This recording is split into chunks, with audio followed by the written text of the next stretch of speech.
I'm going to turn it over to our wonderful instructor, Brent Jennings. He's been teaching so many classes for us, and we're very grateful. He's been doing a lot of these webinars. So Brent, I'm going to go ahead and turn it over to you.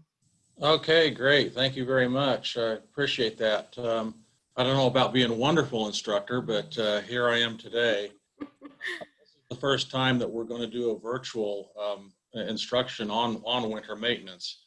And so it's very nice to be able to have everybody in the room and be interactive, but unfortunately, we're not going to be able to do that today. And so typically, I would want to know who you are and where you work and how much winter maintenance experience that you've had. But we won't be able to go around the room.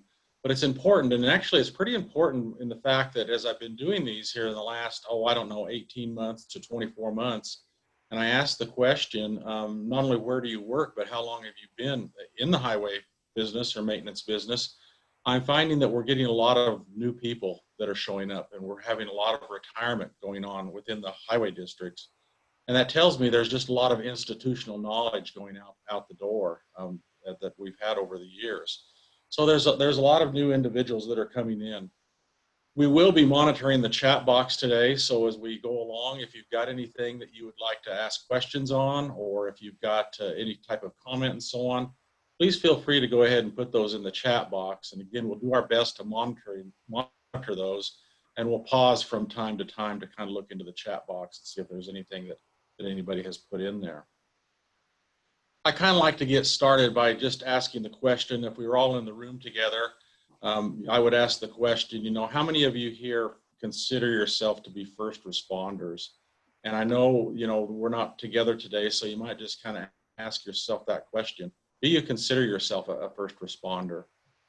And I would submit to you that yes, you do. And in fact, the laws of Idaho changed recently to whereby the slow down and move over law now applies to maintenance workers where it didn't before. So I think that's a very, very positive step forward, in that recognizing that those who maintain and operate the highway are treated as first responders, just like law enforcement, EMS, and even the law addresses tow truck drivers. So with that, we all have safety in mind, and I wanted to just share with you just a couple of statistics before we really get going here. In Idaho in 2019, that Idaho has a severe crash problem. And in 2019, there were just over 27,000 reportable crashes. And a reportable crash is one to where you've sustained at least $1,500 worth of property damage, or you've been injured, or there's a fatality involved. Law enforcement does a formal report on that. And that is all sent into a great big database that's maintained by the Idaho Transportation Department. Of those 27,000 crashes, there were over 1,100 serious injury crashes. And those are classified as the type of crash where you're never going to be the same again. You've either been paralyzed, lost an arm or a leg, or very serious injury has occurred. Of those crashes, there were 201 fatal crashes in 2019 that resulted in 224 fatalities. So that tells me that there were some crashes out there that had more than one fatality. The economic cost of crashes in the state of Idaho, when you add up as morbid as it sounds, the value of life and the injuries and the property damage that occurs in 2019 was just over $4 billion, which is a huge impact. And that breaks down to about $2,200, almost $2,300 impact to every Idahoan. So Idaho does deserve better. So in all the efforts that we do in maintaining the highway, we always have our eye on safety and how can we increase safety and work towards lessening severe crashes that result in fatalities and serious injuries. And certainly some of you have heard that Idaho, just like many other states in the country, are towards zero deaths, that we're very interested in the elimination of fatalities and serious injuries. There are many people who say that, that when we get to zero, and I know if we were all together here in the day in the room, we would probably have a lively discussion for 3 or 4 minutes about the idea of going towards zero deaths. Probably at some point in time, I would like to say that we will, out there in the future quite a ways, but there are some Idaho counties that go to zero for more than 1 month, and indeed some counties are close to a year with zero fatalities.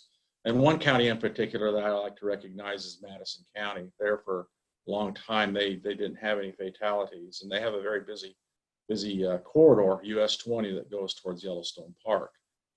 So I like to ask the question, you know, if we reduce fatalities by say 30% or 40%, is that acceptable? And most everybody would agree that, well, yeah, that's a great step in the right direction.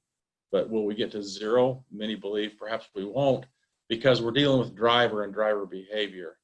But when I ask the question, what's the acceptable level of fatalities within your family unit? The answer always comes back as zero. So certainly a worthy goal to strive for, and we all have a role to play in that. And so again, it's very important to recognize that those who maintain and operate the highway are first responders, and they play a very important role in safety. So we have a first polling question that we'll bring up. We're very interested, since we're in the virtual environment today, of kind of what region of the state are you from? From the North Panhandle region, Southwest, South Central, say Twin Falls, Magic Valley, or Southeast? So this is who we have today. Okay, wow. So we've really got quite a representation throughout the state. Looks like fewer people from the Southeast, and the most are from Southwestern Idaho, but quite a few from the North and South Central. So you can see we're kind of scattered around the region. And as we go through our time together today, you're going to find out that the various winter operations in various regions do differ somewhat, but we also have a lot of common themes that we'll touch upon. So here are some of the things that we're going to go ahead and touch upon today. If you came today thinking that we're going to discuss for the next 4 hours or so nothing but snow plowing, you're probably going to be sorely disappointed. We're kind of going to discuss some of the newer things that have popped up in the horizon on winter maintenance, and particularly chemicals. So we're kind of cover the basic concept of roadway winter maintenance chemicals, and how we go about the task of evaluating these ice and snow chemicals and making good decisions. We're going to talk a little bit about the commonly used chemicals. There are some others out there that are less common, and we'll touch upon those. And we'll go through the process of, you know, what chemical would we like to use, and when is the best time to use that on our roadway. There are some concepts that we want to talk about that deal with the terms of anti-icing, de-icing, and prewetting. And so we want to be able to touch upon those today, and how we want to apply those chemicals to the roadway. We'll talk just real briefly about some of the plowing techniques, and I know that there's a lot of drifting snow in Idaho, and we'll talk a little bit about drifting snow and maybe the usage of snow fence, and perhaps give a few ideas as to how we can combat drifting snow. So as we cover the basic concepts of winter maintenance, the use of chemicals, de-icing, and so forth, there are two real basic concepts that we really want to focus in on and pay attention to. One is we want to be able to wrap our hands around the weather, wrap our arms about weather, and more importantly, the prediction of the weather and what is going to happen in the future to us as far as weather forecasting. And the second real basic concept that we want to focus in on today is being able to have a good handle on pavement, not only pavement condition, but pavement temperature as well. So as we continue on looking at some of the basic concepts, we want to know what our existing and potential weather conditions are, because that's going to be very, very important in our success of using winter maintenance chemicals. And where the wheels, there were a lot of lessons learned early on, and where the wheels kind of fell off this whole idea of using some of these winter chemicals is individuals didn't have a real concept, or didn't place a real importance on what the weather conditions were going to be, not only in the present, but what the weather conditions were going to be in the future.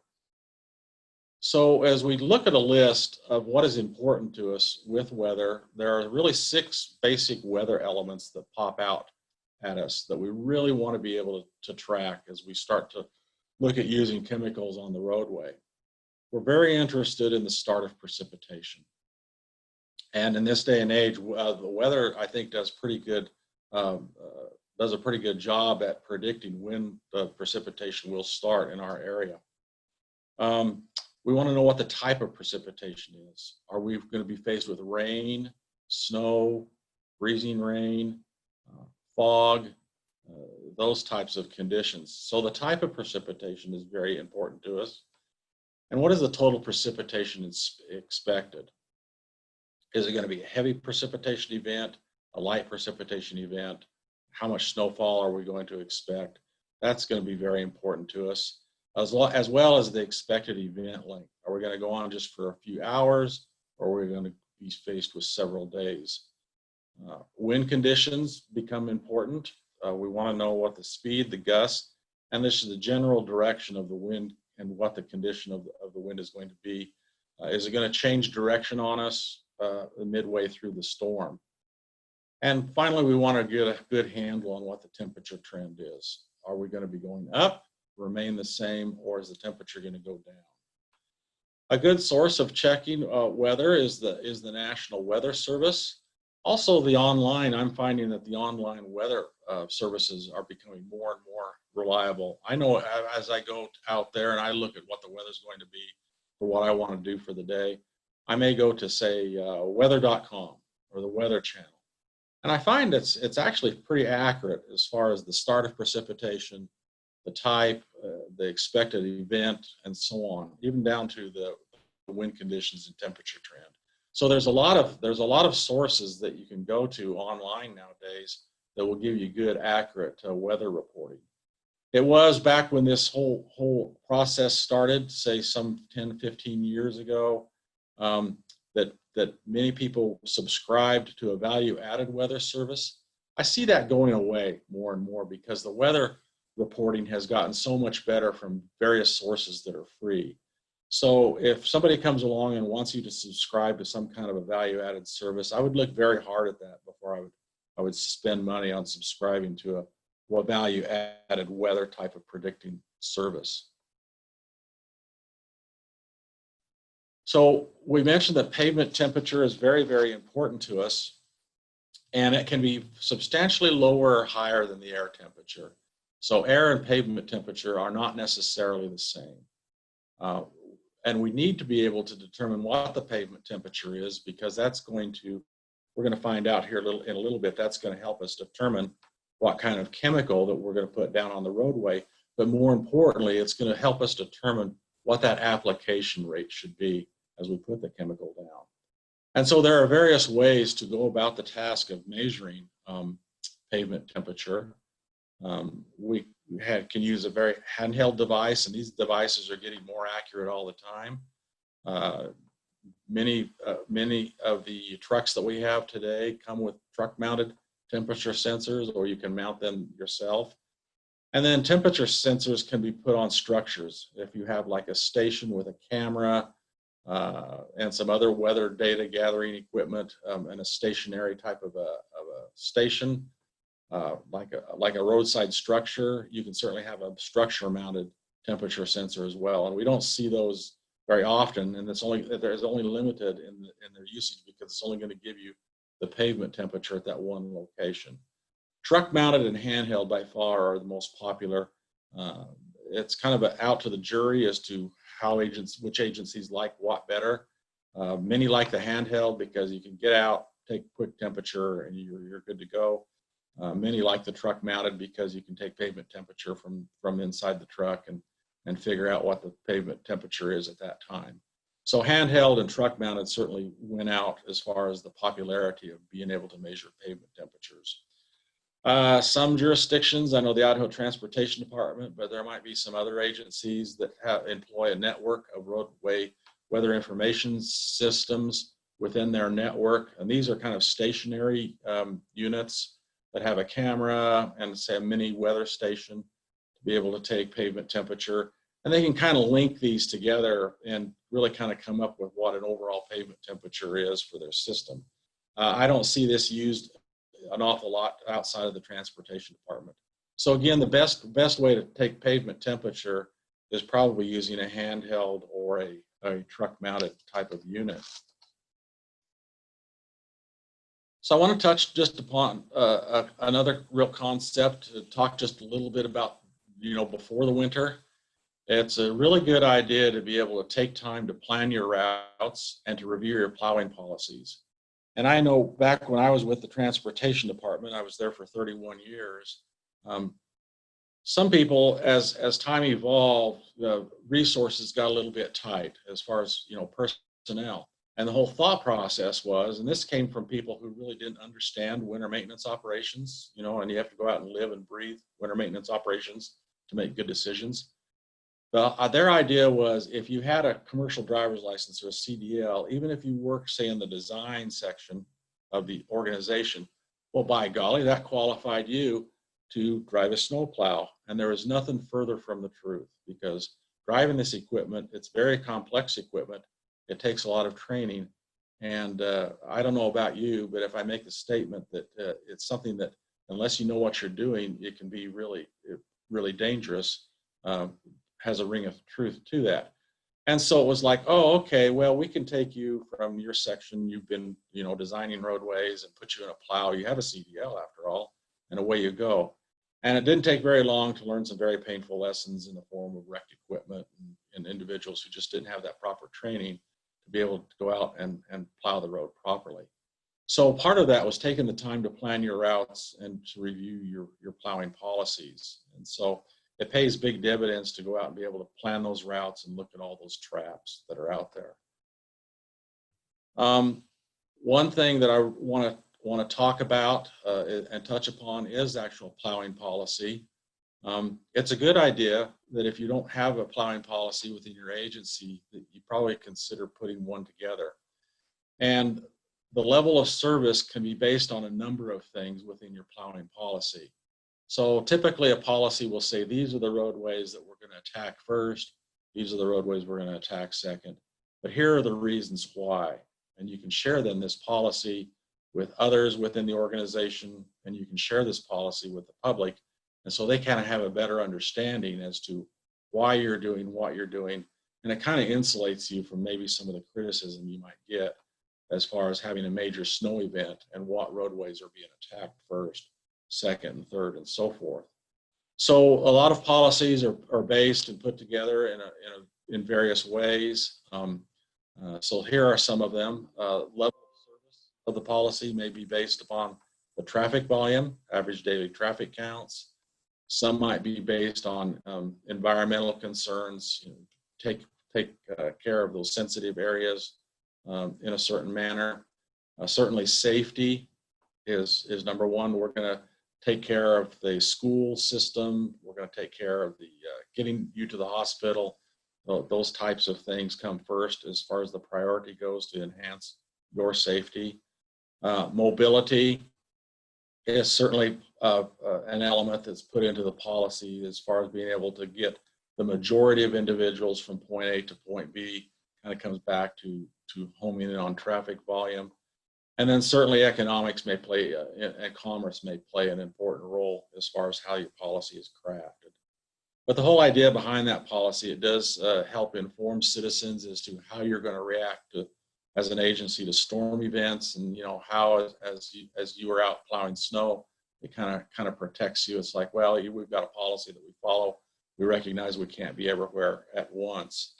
Also, part of this policy usually is written that you're going to record the material that was applied, the type of material, and the amount of material that was applied, so you can not only record what's working well, but also record the amount of material that's being put down, so you can look at your budgets, not only your current budgets, but budgeting for the future as far as buying material for the future. And it'll help you perhaps analyze and make adjustments if needed. And policies can be adjusted. You'll find out what's working well and not what is working well. So here it is. Let's go ahead and bring up our second polling question of the day. Does your agency have a plowing policy? Okay, no, that's really good. I'm glad to hear that. And I hope that your agency will share the plowing policy with all of their employees within the organization, especially those who maintain and operate the highway. So that's great. If you don't have a plowing policy, or you don't know you have one, you might kind of look around and see if there's a policy out there that you can get your hands on, or if you have the opportunity to talk about creating one, certainly would look at recommending that. Okay. So just a couple more things to think about before the winter as far as route planning. Certainly want to in the fall, inspect the drainage for spring melt and make sure all the drainage systems are working properly. There are some that have experienced that, oh, we forgot about the drainage system. So especially if you have a rapid melt, you might have some lakes that are forming out there. Also, look at removing any kind of snow traps. We'll get into more of this as we talk about drifting, any type of roadside vegetation, especially those tall grasses that can hang the snow up and cause you a little bit of grief later on. You certainly want to be able to drive the routes and identify those critical areas. And that's where experience came in. Taking somebody that's brand new and just throwing them out there sometimes can be a little bit harmful to snow plowing operations. I asked one maintenance foreman once upon a time, I said, what was your training program? This is back when I was in Eastern Idaho. I was there for 5.5 years in Idaho Falls, the Siberia of Idaho. And I asked the question, what is your training program? And he says, my training program for training people to drive the plow was to drive it like you stole it. Well, that probably wasn't a very good training program because we had a lot of equipment that was experienced a lot of maintenance difficulties because people operating it weren't properly trained. Certainly you want to inventory those areas that are prone to drifting. And as we get into our conversation on drifting later today, we'll find out how that will come in handy, especially if you want to try to get into combating a drifting program within your organization. And so know the routes and plan on which way you will start becomes very important, because as we're going to see a little bit later on when we're applying chemicals to the roadway, we want to be able to hone in on how long it takes us to do the route and what our cycle times might be as far as the effectiveness of the chemicals that we put down and how we need to go back and refresh the application of those chemicals. And of course, be flexible as conditions may change. And trust me, conditions not only may change, they do change and change quite often. So it's very important to recognize that everybody needs to recognize that we need to be flexible in our route planning.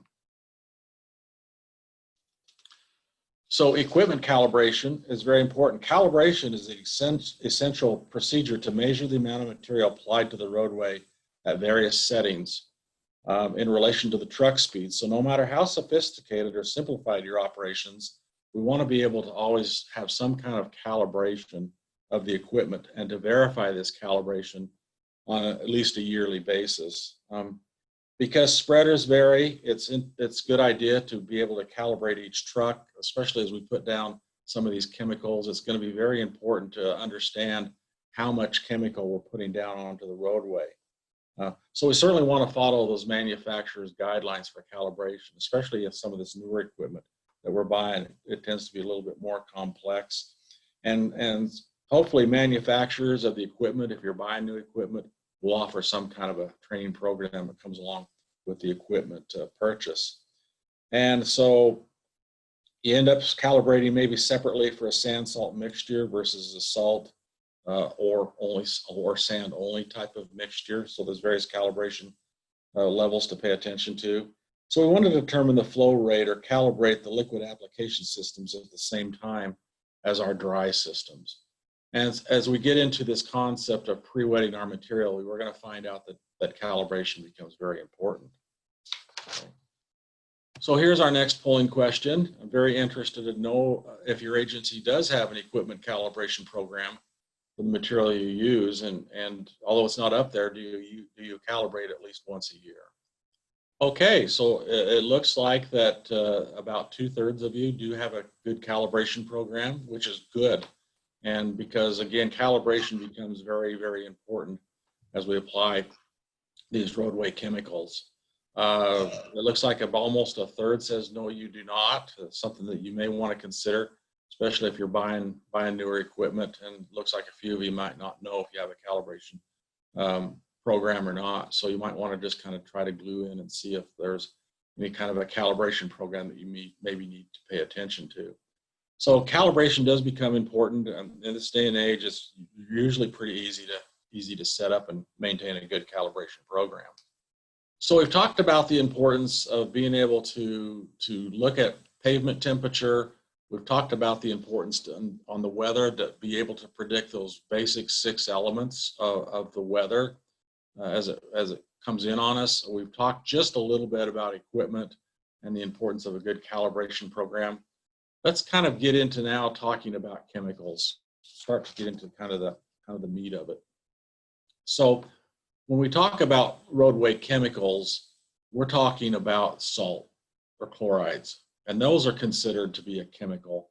And here are the 4 naturally occurring salts or occurring chemicals that probably many of us are familiar with. Certainly the one at the top of the list that we're most familiar with is just regular old salt or sodium chloride, rock salt, table salt. The second salt is a naturally occurring salt is the calcium chloride. Magnesium chloride is also a naturally occurring salt, and there is, although it's not used a lot in my experience anyway, is potassium chloride. So these are all naturally occurring salts out there, and we go mine these things, especially we get a lot of our salt, the sodium, and some of the magnesium and so on, but mainly the sodium comes from the Great Salt Lake Basin. So Idaho is kind of blessed in the fact that we've got a great salt supply pretty close to our state that we can rely upon. However, when we talk about chemicals, there are some other chemicals that are out there. Sometimes you may have people who sell various chemicals for roadway winter maintenance that may come through your door to try to sell you some specific chemicals. So these kind of come in the form of maybe there's some brines out there that can be a byproduct of gas production. Another chemical that's used out there that's kind of pitched is potassium acetate, calcium magnesium acetate or CMA. Urea has been pitched in the past. It's a nitrogen release type of fertilizer, but also used to combat snow and ice. There's some other agricultural byproducts, and there it is at the bottom of the list. There's other proprietary materials. So tell me, individual who's trying to sell me winter chemical stuff, what is in this material? Well, it's proprietary, and if I told you, I would have to kill you. So, so these chemicals kind of come in all shapes and sizes, but the main ones that we're familiar with the most are those naturally occurring salts, and we'll kind of home in on these. But there's some really important questions to ask if you're considering using some of those other chemicals, especially chemicals that are trying to be sold to you by producers. There are some really important questions to ask about those types of chemicals, and we're going to go over those in just a little bit here. And so those are, if you answer these questions, you'll be able to determine whether these chemicals will be good fit for you or not. So when we look at chemicals, really when we look at it, generally all de-icers work the same way. And the big thing that we're very interested in with the application of chemicals is that they depress the freezing point of water and turn snow and ice into a liquid or a semi-liquid type of slush that we can deal with on the roadway, and we can get it off the roadway and get back to a bare pavement. So solid chemical salts, bore down through ice and snow, dissolving to form a strong brine solution, which, hopefully spreads under the ice or hard packed snow. And the whole idea is to prevent the bonding of ice and snow to the pavement, and we can have that bond layer, and we can break that up pretty easily. Once the bond is broken, the ice and snow can be plowed off or removed by other means. And if we were all sitting in the room together, we would probably have a really nice, lively discussion for 5 or 6 minutes about how ice and snow bonds to the pavement surface. And once it bonds hard, what do you have to go through to get rid of it? Also, if it bonds to the pavement surface and as it starts to come off in hunks or chunks, most of us, I think, will agree that we have a very, very rough road that we've created that will be with us for a little while until the weather gets better. And of course, the public, do they fall madly in love with us when we create a really rough roadway? Generally not. As we look at some of these other products, I'll back up one. You can see some of those products. One that I'm going to focus in on is urea, which is a nitrogen release fertilizer. Some of those are agricultural type of byproducts. And those agricultural byproducts work much in the same way, but they do not form a brine. They are kind of soluble in water, meaning they will dissolve in water. and the resulting solution acts by depressing the freezing point of snow and ice. And so sometimes these products are used with other types of chemicals to become some type of an effective solution that will help melt the snow and ice. Although all these materials work in the same way, they vary widely in performance. By performance, we have to consider several factors. We have to look at the effective temperature range, which we'll look at in just a moment. We have to look at the speed or the amount of speed of melting. Look at the amount of material that's required to put down on the roadway to get good effective melting. And we want to look at the duration of the melting action. In other words, how long is this stuff going to last on the roadway to help me melt snow and ice? Because that's going to help me determine my cycle time to get back to be able to refresh this material, especially if I've got an ongoing storm event or that I have to combat. So what are the environmental impacts of chemicals? Oh, There was a that's question. okay. No, that's a good question. So the question was, what are the environmental impacts of chemicals? Hang with me. We're going to go over, have an extensive conversation about the environmental impacts of chemicals. You're going to find that there are environmental impacts to the chemicals, but it's something we're going to have to plan for and control. And I'll share with you what those environmental impacts are, but also some of the techniques that you can use to plan for those environmental impacts and how can you mitigate or control those environmental impacts. So good question. Hang with me. We'll be talking about that more extensively in just a little bit later on. But good question. Thank you very much for that. So we want to turn our attention to the chemicals. And so they're basically used to depress the freezing point of water and prevent bonding of ice and snow to the roadway surface.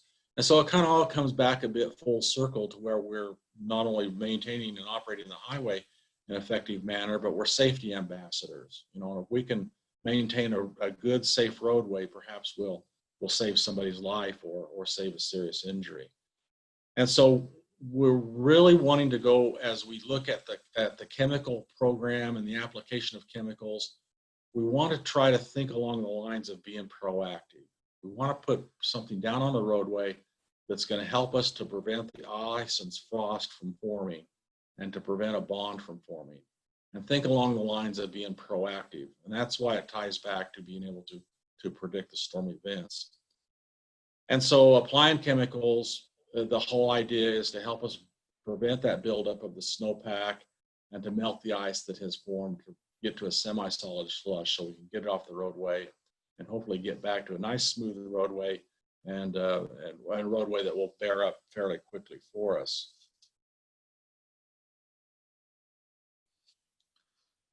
So as we enter the world of chemicals, we want to be able to evaluate the various chemicals that are out there and go about asking ourselves the question, which ones are going to work the best for me and my agency? And so when we look at the various chemicals, we want to look at being able to evaluate them from a number of standpoints or from a number of angles. And the first one that we want to look at evaluating chemical, the first angle we want to look at is the performance or the de-icing mechanics. You know, when we look at the performance or the de-icing mechanics of the material, the effective temperature range is very important.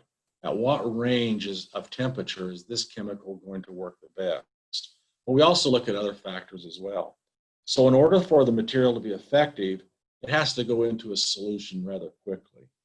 It is the solution which will penetrate the ice and snow and break the bond. Another measure of performance is the amount of material needed to accomplish the job. And the final measure would be how long is it going to continue working for us and provide melting action before it finally stops, okay? So it's very important to look at performance. We want to have a very good knowledge of what the effective temperature range, and that's one of the questions that you want to ask if somebody is trying to sell you some kind of chemical, is to ask that question, what is the effective temperature range on what you're trying to sell me? and how much melting can I anticipate, and what is going to be the speed of melting. How much of this am I going to have to use to be effective, and what is the duration of the melting action? And the quantity needed and the duration of the melting action kind of comes back to the economics, because if you're going to have to use a vast quantity of one chemical, say over another chemical, it might end up costing you quite a bit more money to get the same result. So these factors become very important in evaluating chemicals from the performance standpoint or the de-icing standpoint. So we have performance criteria. Another form of evaluation of chemicals is the use criteria. Okay, so we want to ask ourselves several questions on how we're going to use the chemical. So what are the equipment requirements going to be? Okay, for the proper action of the material, are we going to have to go out and buy special equipment, or can we make do with the equipment that we have in our fleet, or can we modify some of the equipment that we already have to be able to put this stuff down in an effective manner? What kind of storage and handling needs do we need to have with our chemicals? Are we going to have to go out and create some type of a better storage and handling management type of system, especially when it comes back to combating some of the things that involve the environment? Can we use the material for different application techniques? In other words, when we put it down, are we using it for de-icing, anti-icing, or pre-wetting? And those three things, de-icing, anti-icing, and pre-wetting, we'll cover in more detail a little bit later on. We want to be able to look at the application versatility for those three type of operations. And what personal protective gear or equipment is needed for personal safety and personal hygiene. So these are some of the things, and these are some of the questions that we have to ask ourselves when we're evaluating chemicals from the usage standpoint. So when we've looked at performance and we've looked at usage, okay, we're very interested in being able to get our hands on material safety data sheets or the type of chemical that we want to use. And that's very critical. I think most everybody is familiar with MSDS sheets. And you certainly want to be able to get your hands on the MSDS sheet for the chemical that you're contemplating and read that thoroughly and see if that will give you any idea as to what you have to do to be able to use the chemical appropriately. And that'll give you an idea of how much money it's going to cost you to be able to handle and use the type of chemical that you're contemplating. So we've looked at performance, we've looked at usage. Another criteria that we want to look at is the infrastructure impacts of using some of these chemicals on the roadway. And so we should also consider the impacts to that infrastructure. There's the potential corrosion of structures. Remember, when we looked at our chemicals, the common chemicals that are naturally occurring are the chlorides, whether it be sodium, potassium, magnesium, calcium. Those are all chlorides, and each one of those have some type of corrosion associated with them because they are a chloride. There is a potential corrosion of structures and to the vehicles, to the traveling public, and also to our equipment that is used to put this material down with. There's also the potential impact of the freeze-thaw cycling. Remember, our great big huge goal in life is to depress the freezing point of water. And so in applying chemicals to do that, we may be introducing quite a bit more freeze-thaw cycles into the mix. And freeze-thaw tends to deteriorate and can deteriorate pavements in an accelerated manner, okay? So the expansion of freezing water, or known as kind of hydraulic pressure, can exceed the strength of pavement materials, and we can get pavement failures that occur more commonly than there used to be without the use of chemicals. So we have to look at those infrastructure impacts from the standpoint of corrosion, roadway pavement structures through the freeze-thaw cycle acceleration, and vehicles and equipment corrosion. There are some out there who sell these chemicals that say that these chemicals can be corrosion inhibited. And so if somebody's coming through the door and saying, I can be able to inhibit the corrosion of the material that we're selling you, you really want to try to dive into that and ask a lot of why questions. You know, explain to me how this anti-corrosion or system will work and how it will prevent the chemical from being corrosive. I think the jury's out just a little bit on the corrosion inhibitors, and so you're going to have to kind of maybe draw your own conclusion as far as the effectiveness of corrosion inhibiting. I know one of the painful lessons that ITD learned early on was the application of chemicals. Well, they learned several painful lessons, but one of the painful lessons they used was using the existing equipment and using a liquid de-icers. And this stuff ate electrical wiring. I mean, it ate electrical wiring like nobody's business, especially at the back end of the truck. And so they went through quite a learning curve there. And so specifying equipment into the future meant that being able to specify equipment that had better sealed electrical systems that would help fight the corrosion.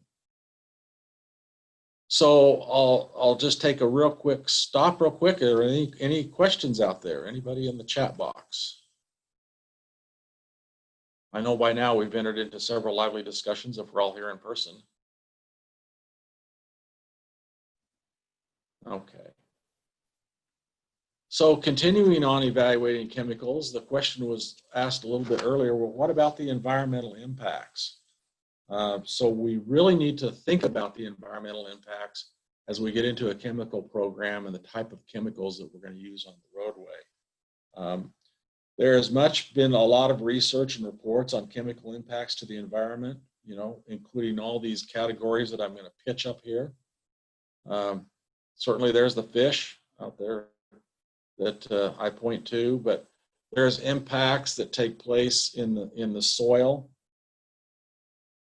impacts that take place with the animals. There's been a lot of study on vegetation. Can you hear me okay, Dawn? Yep. Okay, so we were talking about, before I froze up, we were talking about evaluating chemicals from the standpoint of environmental impacts. And so the question came up earlier about some of the environmental impacts and how important that is. And certainly we want to consider the soil, animals, especially aquatic animals, roadside streams and so forth, vegetation.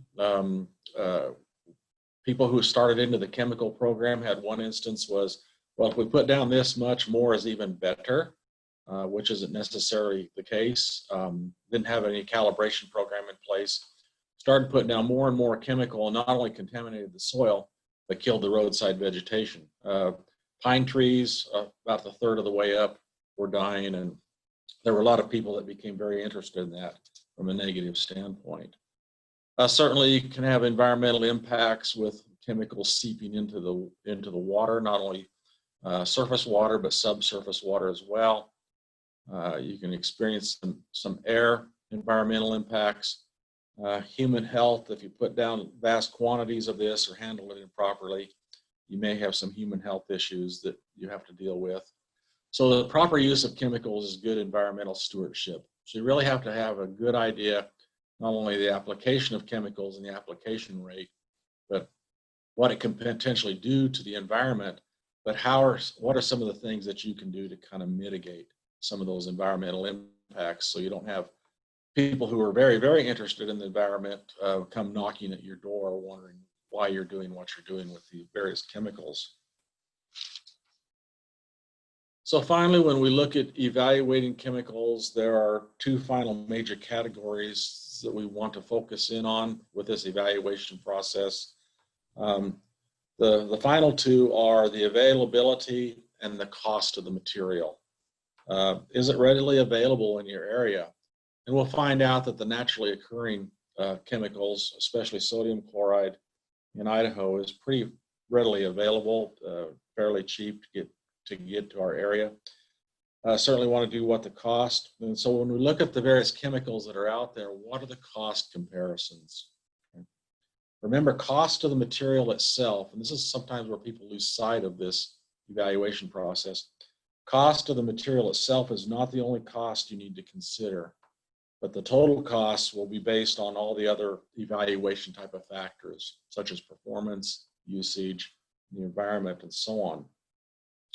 So the availability certainly will enter into that cost analysis, and the infrastructure and environmental impacts, both short-term and long-term, need to be dialed in as far as the cost impact as well. So you really need to put pencil to paper and kind of add up all the costs, both those initial costs. And some of the initial costs might be that you're going to have to buy some specialized equipment to put some of this chemical down with, and that's kind of a startup cost or one-shot cost. And then you've got the ongoing costs as well. So you need to put all these costs down on paper, kind of add it all up and see where you stand as far as your budgets go, and whether getting into a really good chemical program is a good idea for you. So all these items should be reviewed in a comprehensive evaluation and really considered for any snow and ice chemical to be considered for use in your area. So are there any questions on the evaluation of chemicals? So we've looked at it from all kinds of different standpoints, from use criteria to performance to impacts on the environment, the infrastructure impacts as well. So is there anything in the chat box that's coming up? Okay. But there are advantages to chemicals. We don't want to paint a doom gloom picture because they've been used very successfully in the past by others. So some of the advantages is salt does give us melting action, clearing the road and making it safe from ice and snow. And there's no cleanup afterwards, as we had experienced from abrasives. And when I use the term abrasives, what I'm basically meaning is sand or sanding material, okay? Although abrasive materials might be less expensive, most other chemicals are more expensive, making salt relatively low in cost in comparison. And so there is no cleanup as with abrasives, which we'll find out in just a moment what those cleanup costs might be. And so our whole idea is we want to be able to enhance safety and look for ways of reducing our liability in the use of various abrasives and chemicals onto the roadway. There are certainly some disadvantages of using chemicals if improperly used. In this instance, the agency got into a chemical program, but they didn't give a lot of thought as to how they were going to store these on site, and they had some real leakage problems. Had some real soil contamination. The people next door got their well contaminated. They kept knocking on the door, but they brought friends with them. The friend had the word Esquire behind their name, a lawyer, and entered into quite a bit of a legal battle, and it was determined that this contaminated well was valued at $370,000. And so somebody had to pay for the contaminated well and eventually the property that had been contaminated. So proper storage is really really critical. So solid chemicals need to be stored on some type of impervious pad that is covered. And what I mean by solid chemicals, the most commonly referred to is salt. Liquid chemicals need to be not only stored in tanks, in a tank farm type of a system, but also there should be containment walls built around this in case you've got a tank that ruptures or the piping system leaks or valves that leak. At least you're containing this liquid. It's just not all running into the ground.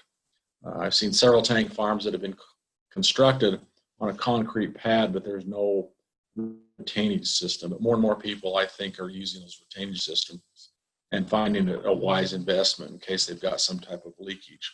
So improper storage of chemicals can result in some high liability. And let's face it, it could be only a matter of time before some type of disaster strikes. So you have to take that into consideration as you get into the chemical business. Another disadvantage is, a good crack sealing program will help mitigate some of the chemicals that run into the ground. We have cracked pavements that will allow the chemicals to penetrate those surface layers and the base layers under the roadway. So a good maintenance, pavement maintenance program will help mitigate that. So that is another disadvantage to liquid chemicals. Here are some terms that we need to become acquainted with as we dive deeper and deeper into the usage of chemicals and how they work. So a couple of terms that first come at us. The first one is concentration. And that's a very critical term, and it's nothing more than the percent of weight of the chemical in solution. Okay, and we're going to come back to the importance of concentration kind of over and over again in the next few slides. So concentration is a very important term to us. The term exothermic, if you hear that term, it simply means that the solution just gives off heat, or the chemical gives off heat when it's going into solution. That's not going to bother us a great deal. Eutectic temperature is very important to us, and it will help us when we start asking questions about, is this the right chemical for me, especially as we start asking questions to chemical suppliers. And eutectic temperature is the lowest temperature that the solution will melt ice. And so concentration and eutectic temperature are the two most important terms that we want to get our hands around when we talk about chemical and chemical terminology. So again, concentration is the percent of weight of chemical in solution. The eutectic temperature is the lowest temperature that the solution will melt ice. Another term that we'll hear bantered around is endothermic. That means that it may require some heat when going into solution. So the chemical, we may need a slight heat source as we take this chemical and put it into a liquid type of solution. That's not going to really bother us a great deal. People don't really seem to get too hung up on endothermic requirements. And the last term that we really want to be able to be acquainted with is hygroscopic. In other words, how much water from the air does this chemical draw, especially when it goes into a solution. So when we talk about performance, we need to have kind of a bit of a handle on these terms. And the two big terms that we want to focus in on and have in our mind is concentration, the percent of weight of chemical in solution, and the eutectic temperature, which is the lowest temperature the solution will melt ice. Okay? Kind of pause here for just a second. Any questions that anybody might have about these terms in the chat box, or if you want to unmute yourself, feel free to go ahead and do that and ask any question you might have. So let's just kind of take this one step further and come back to our old friend sodium chloride, which is basically just regular old rock salt or table salt.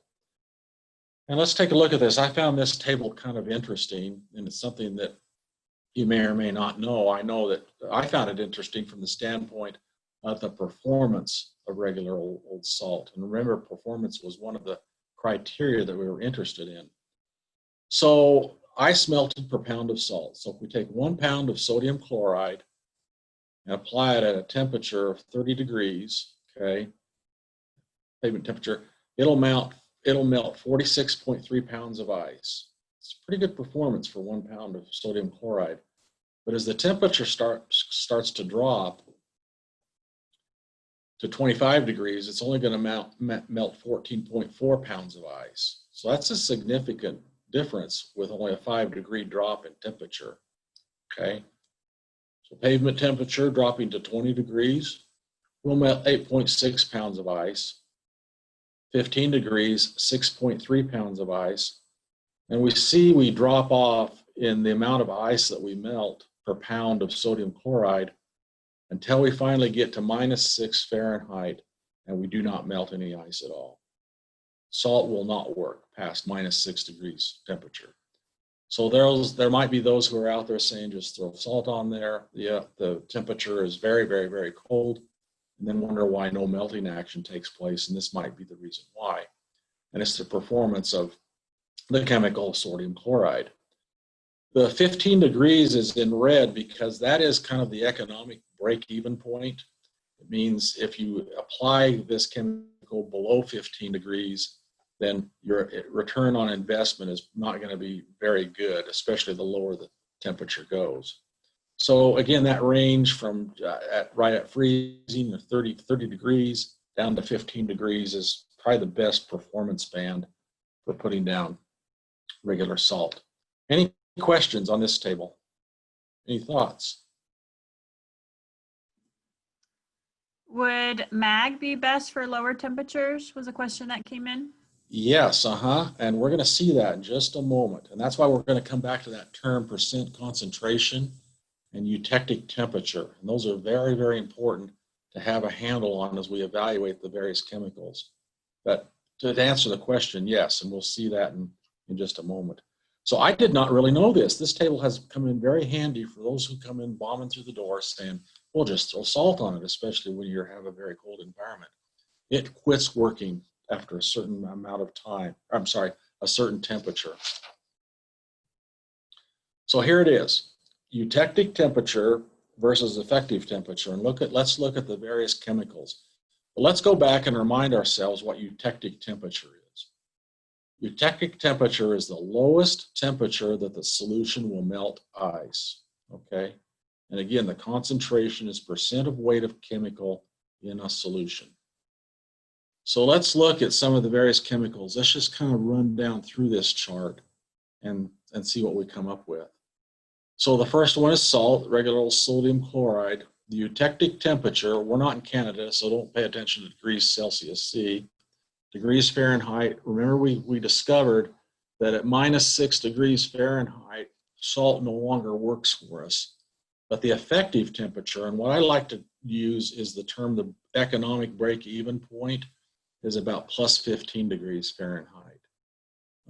Calcium chloride, which is a naturally occurring salt that we can get our hands on. The eutectic temperature is -60. Wow, we can use this stuff in really cold climate.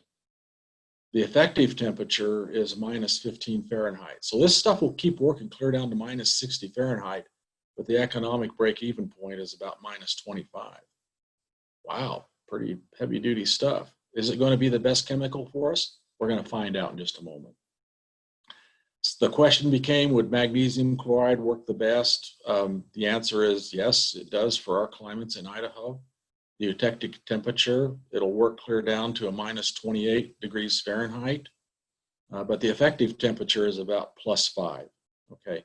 And if you look at that temperature range, and our polling question, our first polling question of the day was, what area of the state are you from? If you look at that temperature range fits nicely for most of Idaho. Not all of Idaho, but most of Idaho. And that's why when we get into the chemical business, that magnesium chloride seems to be a pretty good choice that agencies make.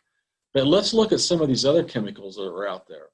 Remember, the top 3 were naturally occurring chemicals. The others can fall into what could be a manufactured type of chemical. And these might be chemicals that people are maybe trying to sell to you. And that's why you want to ask the question, what is the effective temperature range? So potassium chloride, the eutectic temperature, it works down to +13. But look at the effective temperature, it's +25. Would that be a good choice for us? Would we want to run out and buy a bunch of this? Probably not. Potassium acetate, man, look at the eutectic temperature on that. It works clear down to -76, and effective range is -15.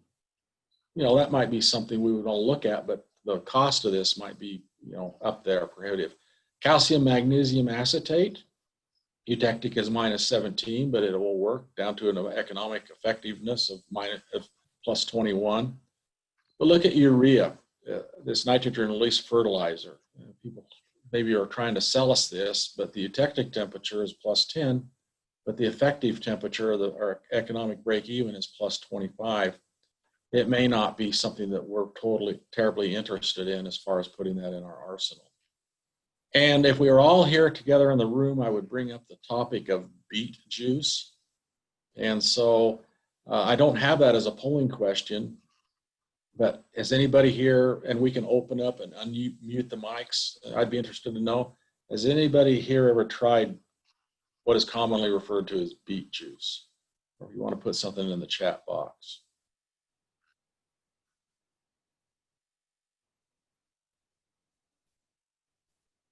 We've got a no so far. Another no, no, Okay. nope. But we did have a question that popped in too. Do you have any studies about salt performance after being, do you know of any studies about salt performance after being pre-treated with magnesium chloride? Yeah, so salt performance, and when we're pre-treating with magnesium chloride, I am making the assumption that's a liquid form, the liquid form of magnesium chloride, and it's kind of pre-wetting salt and salt particles. And we'll get into that when we go through the pre-wetting program and how performance is enhanced by having salt particles stick to the roadway or stick to an existing snow floor. So we're going to cover that in detail.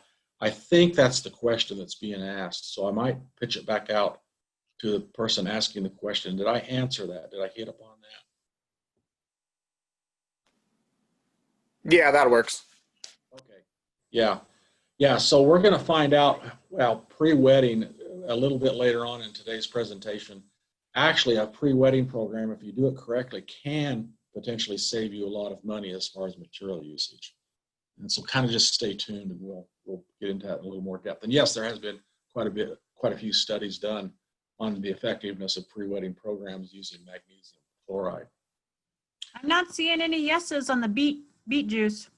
Okay, no surprise there. Those who have tried it once, they usually only try it once.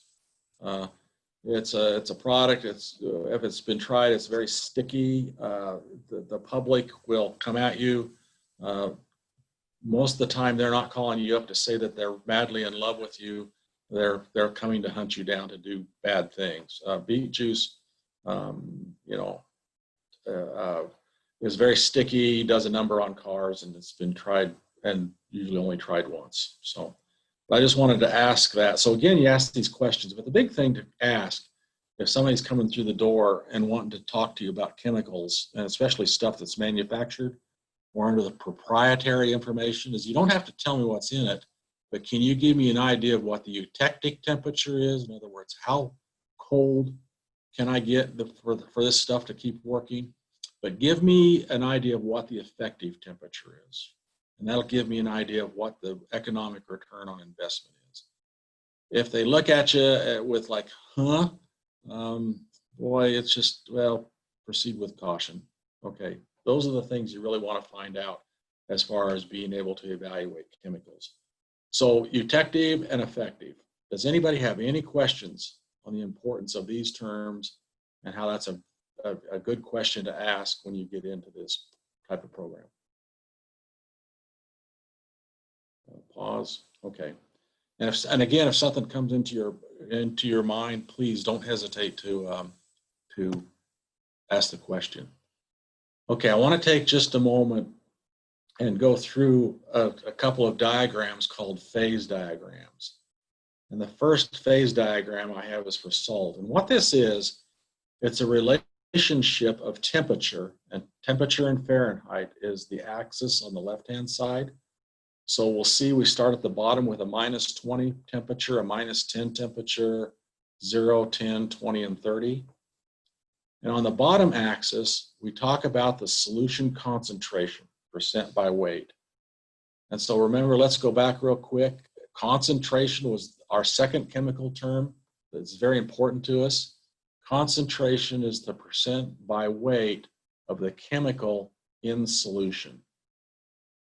So let's go back to our phase diagram. And can people see the pointer? When I bring the pointer over and I'm circling around the 30, can people see my pointer? Yep, okay. Everybody should see your little arrow.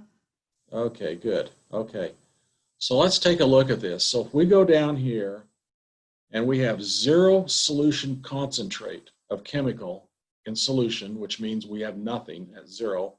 We just have water. Where's my pointer? There we go. We have water.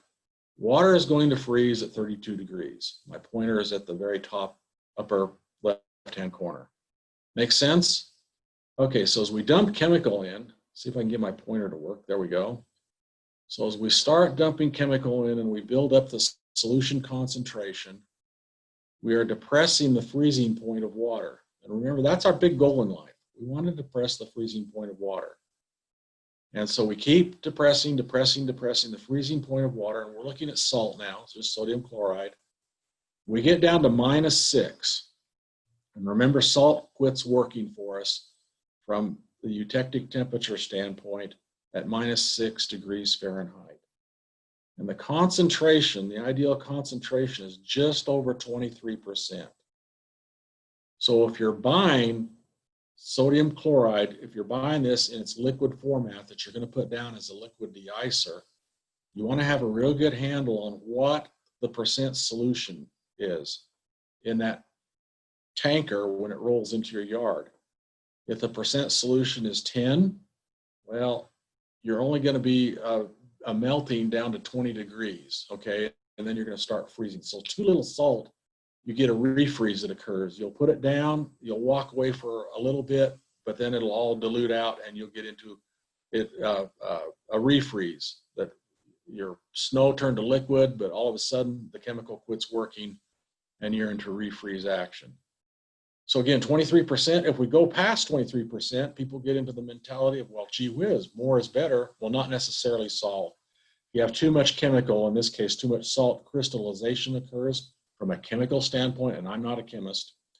But if we look at the phase diagram, we're going to have a quick refreeze potential. There's my pointer. And so we're going to bounce back pretty quickly because of the chemical action and this crystallization action. Okay. So ideally, if we're using sodium chloride liquid mixture, we want to get this stuff, whether you're making it yourself or whether you're buying it, at just over 23% concentration by weight. It's very important, okay?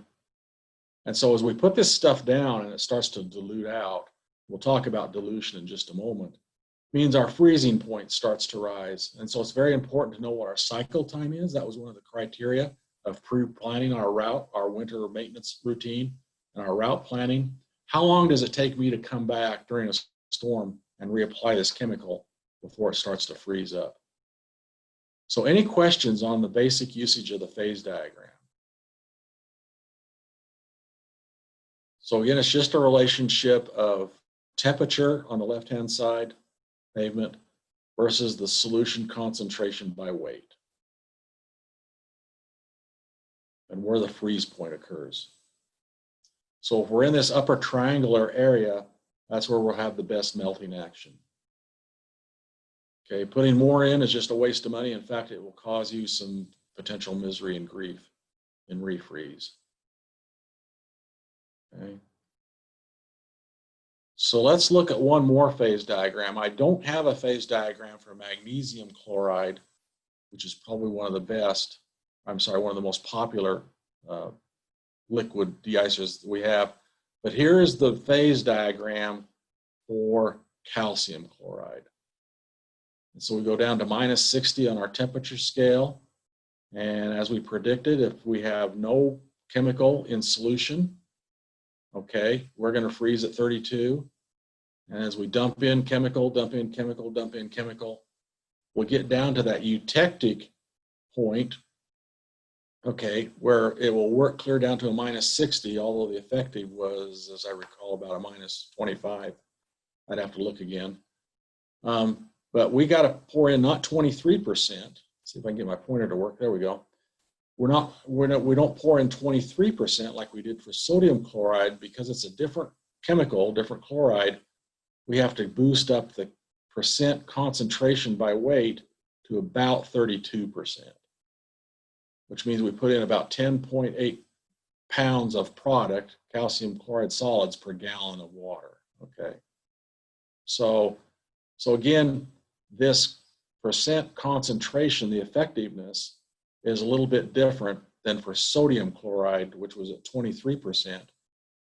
Magnesium has the exact same phase diagram, but the eutectic point comes to about 27-28% of material by percent of concentration. So So those are just some of the things to have in consideration. And if you're buying magnesium chloride, ask for all of this information. Ask for a phase diagram.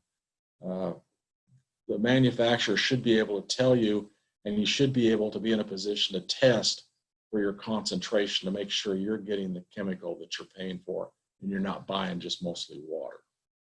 Okay. So again, there's the phase diagram for salt, the phase diagram for calcium chloride, and then magnesium chloride falls within the two. And I apologize for not having a good phase diagram for magnesium, but it's the same type of diagram, except the percent solution, which gives you the best bang for the buck, is about 28%. Okay, again, are there any questions on the phase diagram? And why it's very important not to go past the maximum solution percentage, because you'll get into this crystallization and get into a refreeze from a chemistry standpoint. And that will cause you lots of grief. So more is not better, okay, in this case.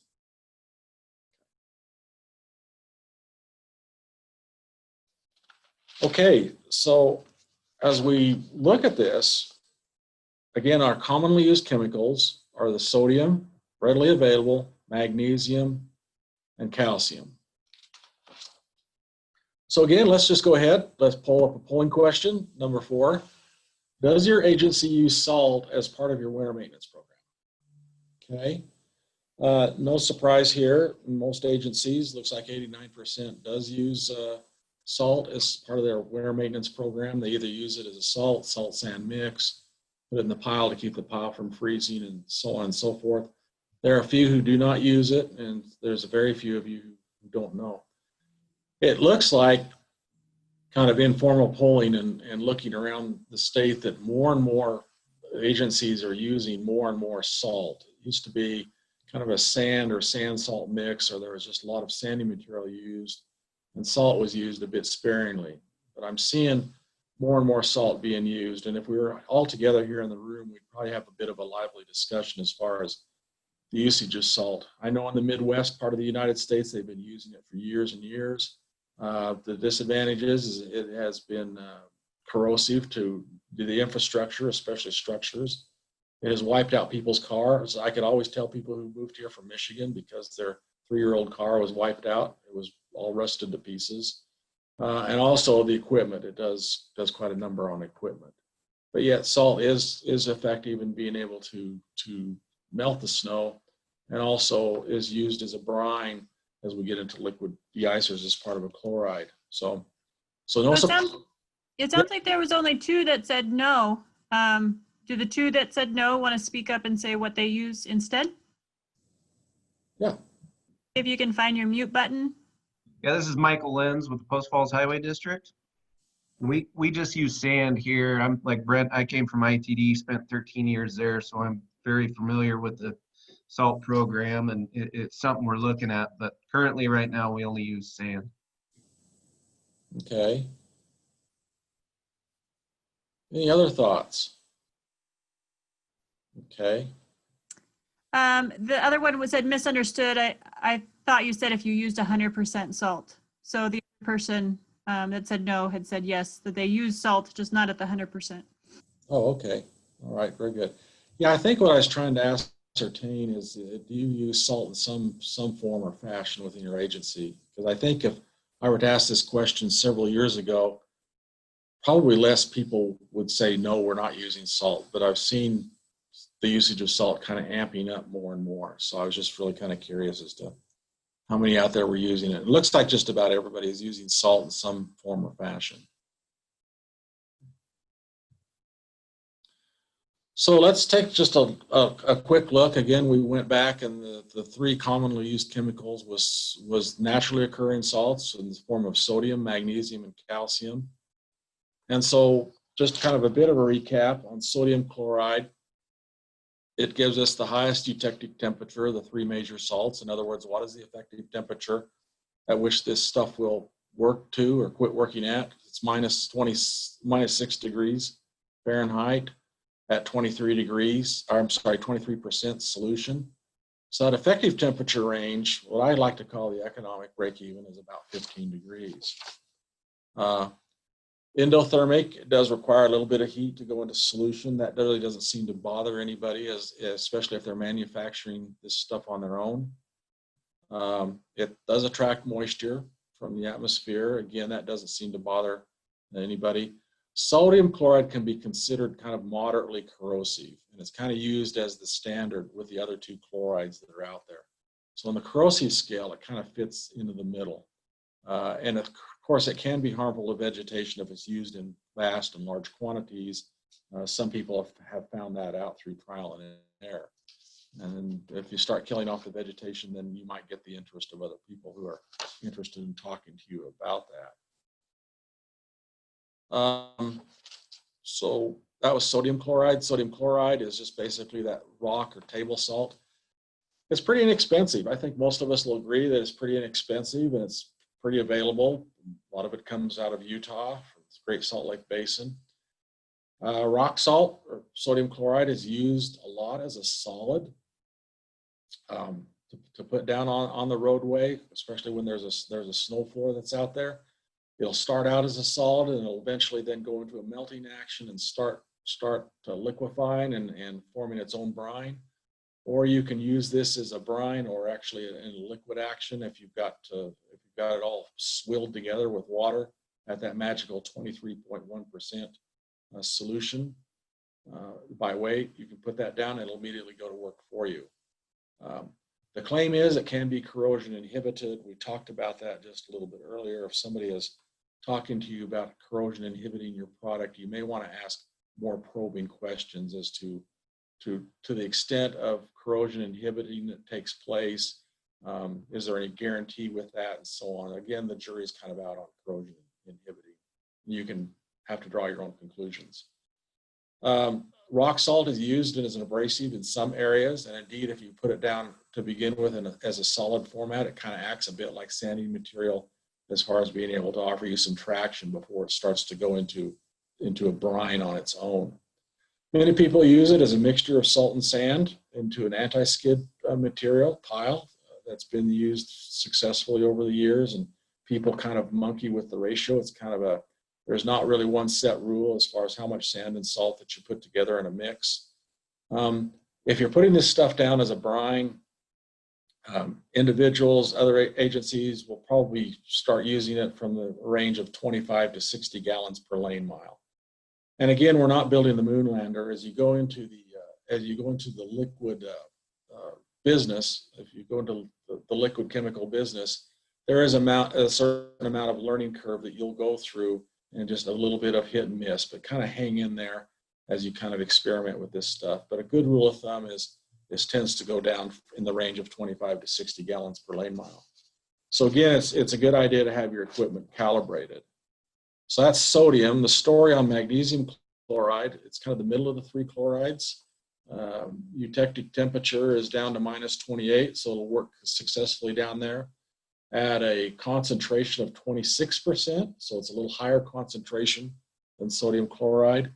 So again, if you're buying this stuff from a material supplier or off the shelf, you want to have some kind of way to test for your percentage of material in solution. So the effective temperature range is down to 5 degrees. So kind of you'll agree with me probably that the use of magnesium chloride probably fits Idaho, and Idaho's temperature range is the best. It is exothermic. It does give off a little bit of heat when it goes into solution. It's not going to bother a great deal of people, and it does attract moisture. Again, that doesn't seem to bother the process as well if you're making this stuff on your own. The claim is that it can be corrosion inhibited. We've already had the discussion on if somebody's claiming that their product is corrosion inhibited, you may want to ask a lot of probing questions as to what that looks like. Again, it's available in the Great Salt Lake. It's usually applied as a liquid or a brine. This seems to be the liquid of choice. It does tend to be more expensive than sodium chloride, maybe twice as much, but I caution you with this, it's kind of market driven. So don't go running out of here after today saying, well, gee whiz, Brent says it's 2 times the cost of regular old rock salt. It's market driven, but it does tend to be a little bit more expensive. So you're going to have to kind of find that out on your own as to what the market is. And Brent, one of the comments that came in was that salt delivered to District 1 costs about double of what Southern Idaho is getting it for. Okay. And if I can ask the question, if I get a response to this, is that coming from the Salt Lake Basin, up from Salt Lake? This is Michael Lenz again. Yes, that's correct. It's just the delivery cost is so much higher to bring it up here to the District 1 area. It's about $45 a ton down in District 4, where the average cost up in District 1 is about $90 a ton. So just so let everybody know, if you're looking at getting some salt, it's a lot more expensive up here in North Idaho. Okay. No, and that's good to know. It does kind of make sense. And I don't know, maybe somebody can chime in. Let's just take a moment here through the chat room or chiming in. Are there any salt, I'm talking just regular old sodium chloride rock salt, are there any other salt sources from the northern part of the country or United States that you would tap into rather than Salt Lake? Anybody familiar with anything?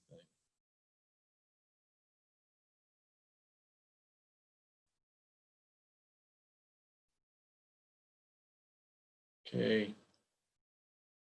Probably not would be my guess. And so it does make sense that as you transport to the north, and again, you know, trucking cost depends upon a number of things. A lot has to do with the cost of fuel and so on, that you can get twice that cost for delivery. And so when we look at magnesium chloride, it can be more expensive than sodium. Kind of a rule of thumb, it could be twice as much. Again, it's kind of market driven, so you'll have to kind of find out for yourself. On the corrosion scale, it's less corrosive than sodium chloride, but I will share with you that there has been concerns voiced in the past, especially from the trucking industry, that magnesium chloride seems to eat aluminum wheels. So those truckers who use aluminum wheels, or people who have fancy wheels on their SUVs or pickups and so on, can come forward and claim that magnesium chloride is starting to eat their wheels. So we've experienced that a bit in the past. Application rates are usually just a little bit less, in the range of 20 to 50 gallons per lane mile. So as you get into this and start to experiment, that probably is a good target to look at. And so again, having a good calibration program will help you get to that target.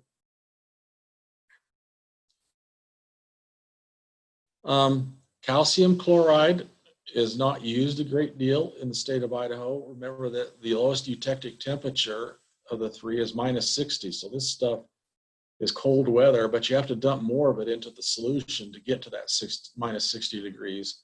So you're on the order of about 30% of it in solution to make this stuff work down to its lowest eutectic temperature. So the effective temperature range is down to -25. It does give off some heat, exothermic, going into solution. Again, that doesn't seem to bother people who are making this stuff. It does attract some moisture. On the corrosive scale of our three chlorides that I'm talking about, this is the most corrosive. Okay. So be aware of that. But also, it's been my experience that calcium chloride is not used a great deal in the state. So I want to open it up just a little bit through the chat room, or unmute yourself. Is anybody out there using calcium chloride?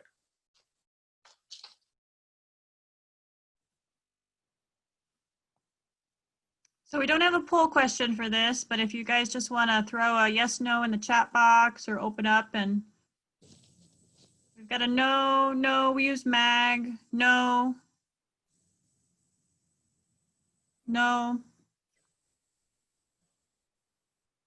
Okay. Okay. Typically, calcium is very, very rarely used. However, it has been used in some portions of the state that is extremely cold. If anybody knows the area of Mackay, Idaho, or Chalice, Idaho, it can get really, really cold. And so when the de-icing program or anti-icing program first came about with liquid de-icers, it was like, wow, mag will work everywhere. But, you know, people weren't as educated, I would say, in this business of eutectic temperature and the effective temperature ranges. So mag was put down. You got a lot of refreeze because it was extremely cold. And so when something doesn't work quite right, there's the tendency to, it's like, well, and then fill in the really nasty word in this sentence. This nasty word, stuff doesn't work well. We're never going to use it again. Okay. And I can relate to that. However, maybe it wasn't the right tool in the box. And so when people become a little bit more educated, they were saying, well, let's try a small load of calcium out there in this very, very, very cold environment.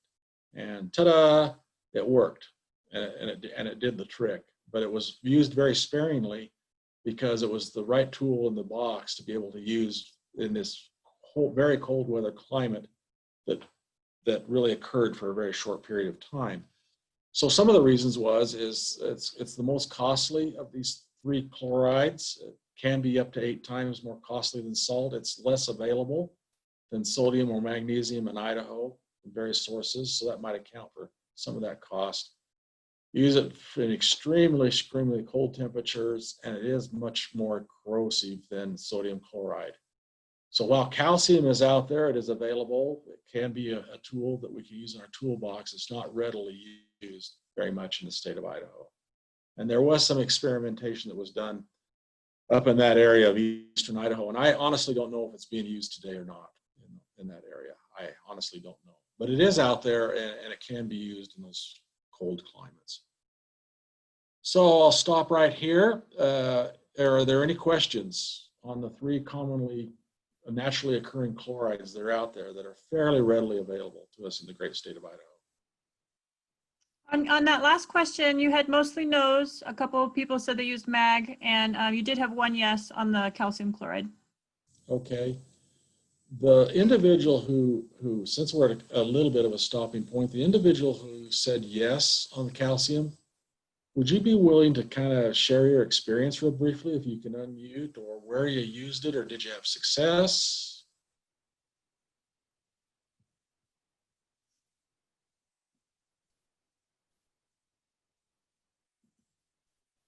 You're among friends.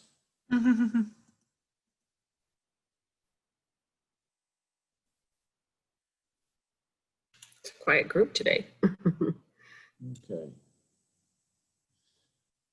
Well, just to recap, calcium is available. It can be used as a tool in the tool drawer for certain climates, but again, it has some limitations from costs, and we kind of use it sparingly, knowing what its ranges are. So, okay. So I want to talk just a moment when we're talking chemicals in general. I want to talk just a moment about some of the things you may want to pay attention to. Certainly when you're buying these chemicals, you want to make sure you're getting what you're buying, okay? And you're using it for its full effectiveness in snow and ice control.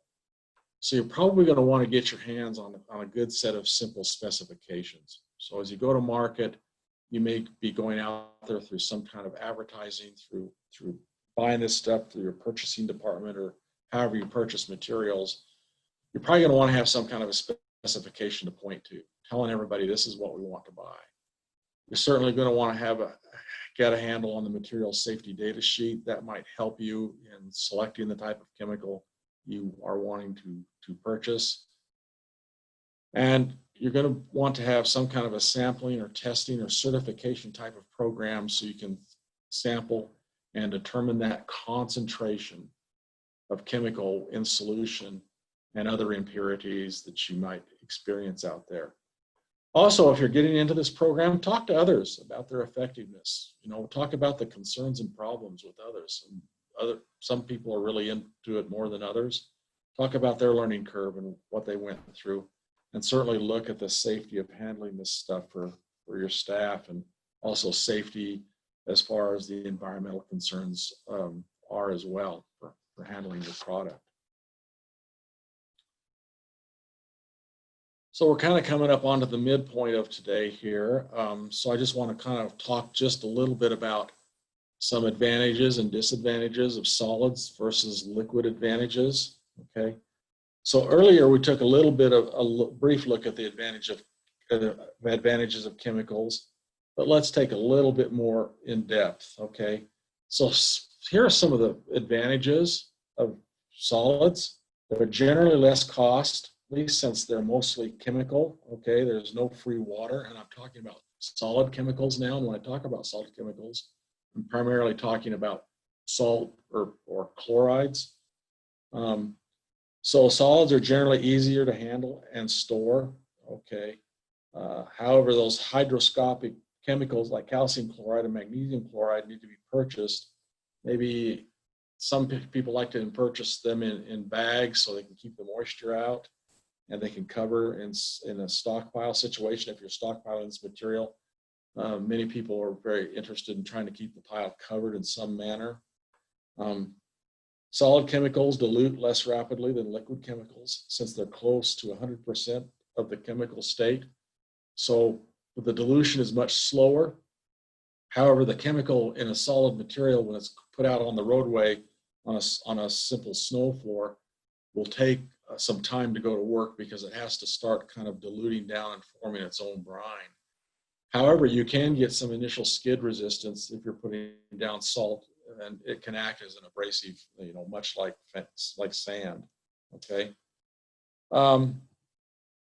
Some of the advantages of liquids versus solids is that since it's already in solution, that the melting action will be almost instant. So as you put down the liquid, it's going to go to work for you right away. Liquids are not displaced by traffic as readily as solids are. And we'll talk a little bit more in depth just a little bit later on. There was also an earlier question about retainage of material onto the roadway. We'll talk about this. The term is called bounce and scatter. And we'll talk about how much is retained on the roadway versus how much is blown off the roadway. The residue can remain effective, so you can put liquids down ahead of the storm. So as we remember, it was very, very important for us to get a handle on the storm event and when the storm was going to arrive. We can put this down in a proactive manner, and this residue does remain effective onto the roadway for a certain length of time. Okay, and they're versatile to the extent that they can be used directly on paved surfaces with that no bounce and scatter problem. And they can be used to treat solid chemicals prior to the application in order to speed melting. And that's a pre-wetting program that we'll go over a little bit later on today or tomorrow. So some disadvantages. So for solids to work, and I'm talking solid chemicals now, they do need some kind of moisture to go to work. Moisture is typically provided by the roadway. And typically salt, we certainly don't put solid salt down on a bare pavement. We usually wait until there's some kind of a snow floor. So it takes just a little bit of time for it to go to work, okay? And this is not a good material that's used for anti-icing. In other words, you wouldn't put this down, you wouldn't put solid material down on a bare pavement because it's not going to stay there. You're going to get a lot of bounce and scatter, and I can't think of anybody who would put down solid salt ahead of the storm on a bare pavement. Kind of the disadvantages of liquid: if you're buying this stuff, you're buying water, and lots of it. So the liquid, it is mostly water. Also, applying liquid, if you're trying to break a snow floor that consists of a thick ice, it's not really useful for thick ice. It'll go to work, typically melt the top layer of your thick ice, it'll dilute out, and then you'll get into a refreeze. So we have to be very careful if we're combating thick ice, and this might not be the best tool in our toolbox for use on thick ice. Again, it's very important to predict the storm and the type of precipitation. That was one of our 6 elements that we covered a little earlier today. If it's predicted to rain, you don't want to put liquid de-icer down ahead of time because the rain will just simply wash off your investment, okay? And it's been stated that liquid can cause slippery conditions. I've had feedback over the years from law enforcement that say liquid de-icers go down, especially the first applications of the year, mixing with oils that are found on the surface of the roadway, can cause some slippery conditions. So typically many people will put down their first application of the year of liquid de-icers. They'll put it down lower on the application range of that 20 to 30 gallons per lane mile because they could cause some secondary safety problems with slippery conditions. So we have to be a little bit careful and mindful of that. Okay. So here's our next polling question. Let's go ahead and bring this up. Does your agency use a liquid de-icer as part of your winter maintenance program? Okay, so 61% say that you use a liquid de-icer as part of your winter maintenance. 39% say no. And that's pretty much cut and dry, yes and no, okay? And I would say that if I were to ask this question, say 7, 8 years, 9 years ago, you'd probably see the yeses down a lot lower and the nos perhaps a lot higher. So more and more are getting into the liquid de-icer business. And if we were all in the room here today, I'd like to take this one step further. So I want to ask the question. Let's unmute. We can certainly use the chat box. For those of you, the 60 some odd percent that were in the liquid de-icer business, how many of you make your own liquid de-icer versus buying it from a supplier? I don't have that. I'm sorry, I don't have this as a polling question, but in general. Any comments? Yes, yes, no's, no's.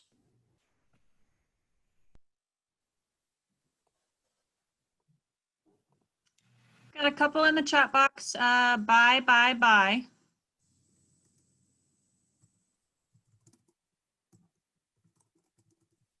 Another buy.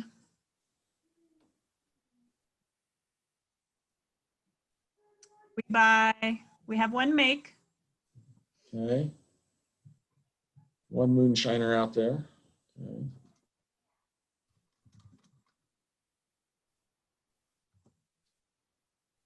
Okay, so I think that the question is of no surprise, maybe to me, is most people who are in the liquid de-icer business go ahead and buy this from a manufacturer. There are some who make it and they've devised their own systems, or they've gone out and bought the systems from a manufacturer for making this, and they're able to have their own quality control program. But by and large, when we look at the state of Idaho in general, most people buy their liquid de-icers. So again, it's very important to have some kind of a program in place to have some quality assurance and quality control as you're buying this stuff, okay? Let's just pause here for just a moment. Are there any questions up to this point? We've talked about evaluation criteria. We've talked about advantages and disadvantages. We've talked about usage. We've talked about the various types of chemicals, predominantly focusing on those naturally occurring chemicals. I call them the Fab3, sodium, magnesium, and calcium.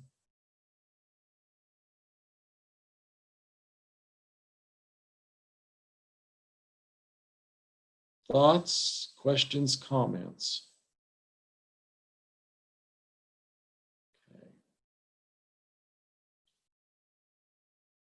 Okay, so let's go ahead. We're going to kind of transition here a little bit. I want to talk about the types of application of chemicals, and specifically liquid chemicals. And I want to talk about anti-icing, and that's defined as the application of chemicals to prevent snow and ice from bonding to the pavement surface. And we can think of anti-icing as being very proactive, and proactive from the standpoint of perhaps putting chemicals down ahead of the storm event to prevent this snow and ice from bonding to the pavement surface. So we're not interested in having snow and ice bonded to pavement. I think we'll all agree that becomes a real pain in the hindsight when we have bonding that takes place and we have to deal with it later as far as trying to clean up the roadway. The second definition I want to focus in on is de-icing.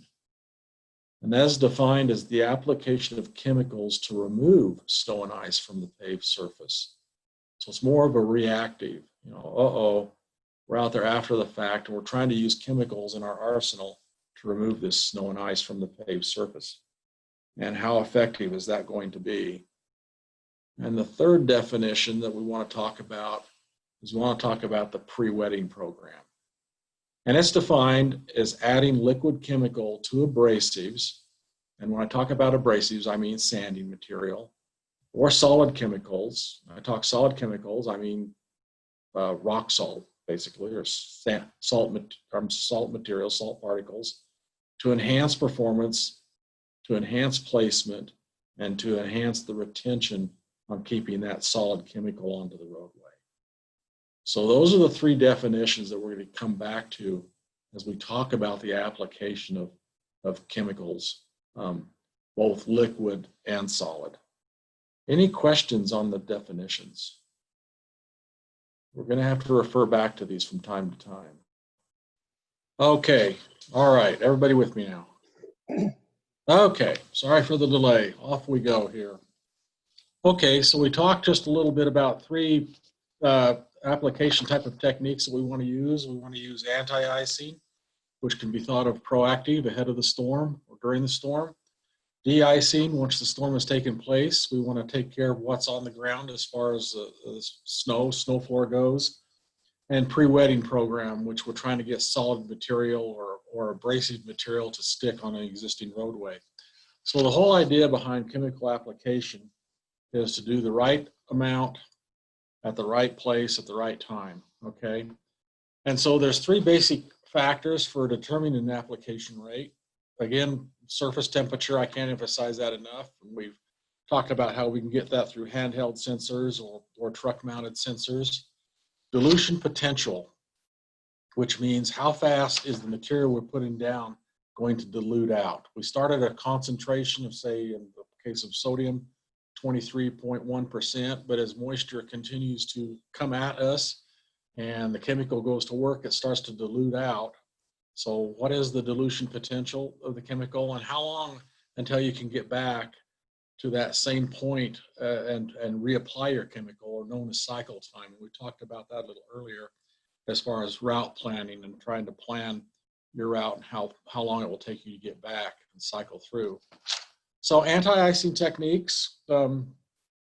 Anti-icing can be thought of, basically it's a cost-effective strategy that optimizes chemical usage. It is a proactive approach that should be first in a series of strategies for most of our winter storms. So if we apply chemical, or in this case, we're depressing the freezing point of water before a storm, you can prevent the snow and ice, hopefully, from bonding to the surface. And that's the ideal situations. And that's where our proactivity comes in. This is the most effective and efficient way to use our chemical, and the most cost-effective way to maintain the roadways during a storm event. Okay, so it's just-in-time anti-icing. We can put down the chemical ahead of the storm, so it's very important to be able to predict the storm, what type of precipitation is going to happen, and when it's going to happen to us. And it's said that it's 5 times less expensive to prevent snow building up rather than to remove the snow in the snow floor. Okay. And so why is that? Well, if a snow floor forms on us and it bonds to the pavement, it's just simply the gift that keeps on giving it, and we'll end up, especially if the temperature remains cold and below freezing for quite some time, it's the gift that just keeps on giving, and we keep fighting it and fighting it. So guidelines for anti-icing, it's really effective if we can use it in a heavy frost, okay? Anti-icing works best when combined with accurate roadway weather information systems. So being able, again, to predict the storm and when it's going to happen to us and how much precipitation is going to fall is very critical to success.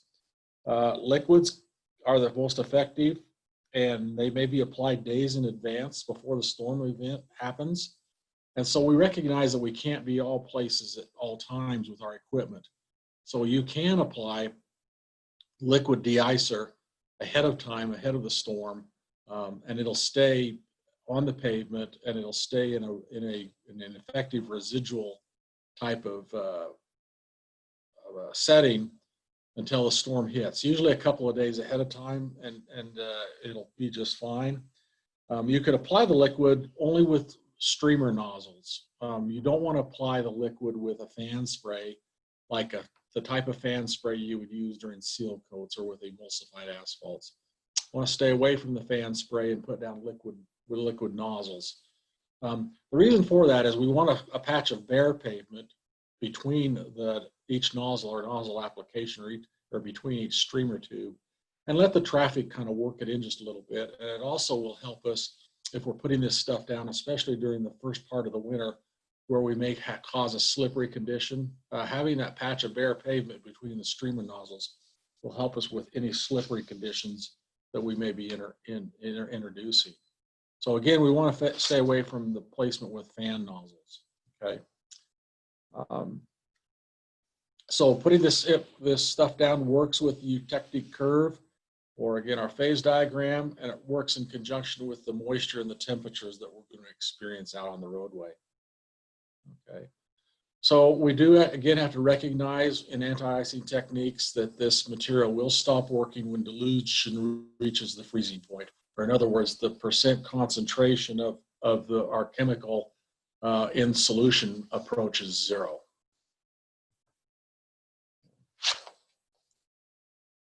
Okay, so if dilution of the first application is complete and snow begins to accumulate, an additional application can be put down, and it just depends again on cycle time and when you can get back to the beginning of your route. And again, you can just kind of keep up with it and go over and over again. You may have to apply other techniques to deal with the snowfall can be employed as well. So if the snowfall increases in quantity, you're probably going to find yourself plowing as well as putting down some liquid chemical. So pre-treating and pre-wetting salt and sand is a good idea. We're going to talk a little bit more about pre-wetting here in just a few moments. But if we're able to pre-wet our dry material as it goes down, whether it's abrasive material or salt, and we have an existing snow floor, hopefully we'll get that material to stick on the roadway, and we'll have less bounce and scatter, and experience more of the material staying on the roadway and less of it being blown off or bounced and scattered off the roadway. And some studies suggest that you can save up to 20–30% of less material is used, and you can start saving money that way. Again, we'll get into that in just a bit more detail. So some guidelines, just a few guidelines for pre-treating, maybe piles you may have out in your yard. You can mix liquid into salt or sand stockpiles. Salt stockpiles, some say that 4 to 6 gallons per ton is desirable to mix in with the pile.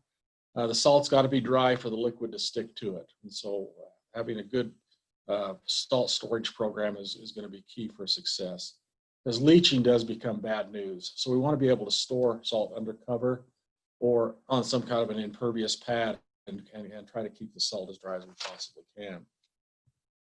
Some guidelines for mixing the liquid into sand piles or stockpiles of sand. 4 gallons per ton is suggested maybe as a starting point. And again, you have to kind of experiment with this. And that word salt should be sand. The sand is going to have to be dry also for the liquid to stick, or relatively dry. And again, leaching can be bad news, so you don't want to overdo it when you're putting liquid into your stockpiles. So I want to talk a little bit about de-icing during the storm. We talked about anti-icing in the previous few slides. And simply de-icing is just removal of the snow and ice from the roadway after it's starting to accumulate. And we can think of de-icing basically as a reactive operation in which a de-icer is applied to the top of an accumulation of snow and ice or frost that's already kind of starting to bond to the pavement. And it's the effort that those efforts that we're trying to apply is trying to break the bond of the snow or ice onto the pavement. So removing ice that is already bonded to the pavement is really difficult, and removing it mechanically can damage not only the roadway, but also kind of does a number on equipment as well. It's kind of hard on equipment to try to remove the snow and ice once it's bonded. So the key word here is after the storm event, or perhaps during the event. Once the snow and ice floor is accumulated and plowing is not really going to remove the snow, then we're into a de-icing mode. So we can sit around and wait for warmer weather, hopefully looking at the weather forecast. If it starts to warm up, we'll wait for the snow and ice to melt to where it'll start to debond and we can get into a slush state and remove it from the roadway that way. Or we can use a variety of other methods and maybe chemicals to help melt the snow and break the bond to the pavement. So again, de-icing, it can be thought of as that reactive type of situation where we can apply both solids and brines to help break that bond and melt the snow away.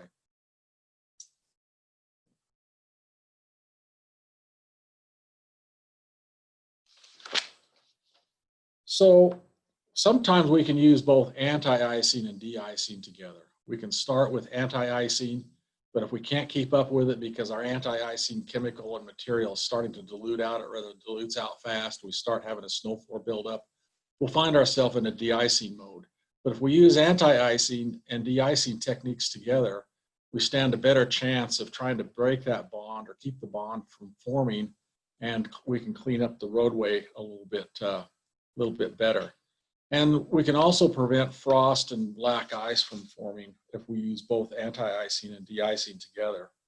So we can use a brine and solid combination in our arsenal to keep the snow floor from sticking to the pavement. And we can kind of use that delayed reaction of chemicals to a bit to our advantage. We can put material down ahead of time and rely upon that delayed reaction that we experience of the chemical going to work once the moisture kind of hits the chemical. Some people will use this phrase total storm management, and it's nothing more when people talk about storm management, really total storm management, it's nothing more than just the selection of series of operations that's going to give you the best result at the lowest total cost possible. So you'll find yourself using techniques of not only just anti-icing and de-icing, but you'll use them both together. And as the storm progresses on, and if it's really coming down, you'll then start to use pre-wetting techniques to try to get your solid material to stick to the snow floor, whether it's sanding material or whether it's salt. So again, a bit of a planning process to prepare for the storm needs to be employed to get the best possible service during the storm. And again, you have to kind of experiment with that. So some of the tools that are in the toolbox, plowing, we've always done that to remove the snow. We've certainly put down abrasives such as sanding material to use the snow. So some of the newer stuff, if you're not into a chemical program, is the chloride chemicals in the form of solids, the brines, or the combination of the two. But some of the questions to ask ourselves is really, how do we want to use these all together to be most effective? You know, when is the best time to use them? To pre-treating before the storm, treating during the storm, and treating after the storm? And then how much of each one of these techniques do we want to apply? How much plowing effort are we going to put into the roadway? How much abrasives are we going to put down along with any of our chloride chemicals? So again, you just have to kind of put your own program together and experiment a little bit about that. I want to talk just a little bit about abrasives. You know, when I talk about abrasives, what do I mean? Well, sanding material. You know, we've used that forever in our arsenal, and you know, plowing and sanding is the way that's always been done. But we have to bear in mind, and I think most people will agree with me, is that sand does not melt anything. Does anybody agree, or most importantly, does anybody disagree with that statement that sand does not melt anything, by and large?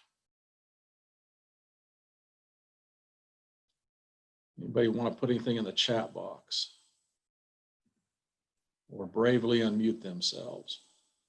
Any feedback on that, guys? Some just and we did have an agree with you, Brent. Okay. Yeah, by and large, I've had a few people tell me in the past, well, if we use a black sanding material, that it actually will melt something. Well, the temperature of the sanding material maybe has a slight melting action, but it's by and large, I think we can all pretty much agree, and for the purposes of our discussion, that sand really doesn't not melt anything. It's just simply an abrasive that will help with traction, or more important, trying to get everybody stopped where we need to stop, at like stop signs, signals, and so on. So here it is. Let's put up a polling question, number 6. Based on the past, is your agency using more abrasives? And when I say abrasives, I mean sanding material. Less, about the same, or you don't know? Interesting. That was very interesting. So by and large, when we look at our poll, we don't see anybody saying that they're using more abrasives. 41% say they're using less, and 44% say about the same, and there's about 15% that don't know. So that's interesting, because I think if I were to ask that question a few years back, it might be the same, or we might be even using a little bit more abrasives. And so it kind of goes hand in hand back to the polling question that we had a little bit earlier about, are we using more salt? And I think we got an indication that people are starting to use more salt. So I see things that are kind of shifting out there. We're kind of getting out of the abrasive mode and getting more into that, chemical mode in the usage of salt. And it tells me that people are starting to believe that maybe salt is more effective, not only from a use as a temporary abrasive approach, but also in the overall management of the storm and trying to melt the snow and ice and getting back to a bare pavement. Okay. So really, we did have one comment in the chat box. They said that they were using less because they switched to blue ice melt, and it's a couple bucks cheaper than salt per ton. oh, okay. All right. Any other thoughts on that? It's a question of cost. That's interesting. I have a question. This is Michael Lenz, Post Falls Highway District. Oh. How is the blue salt cheaper? Is it because they're using less material? They found that sweet spot? Okay. People with the blue salt, if you'd like to respond to that. I think that was Joe Vanderweist. I'm not sure if he has a microphone, but if you want to type into the chat box, you can.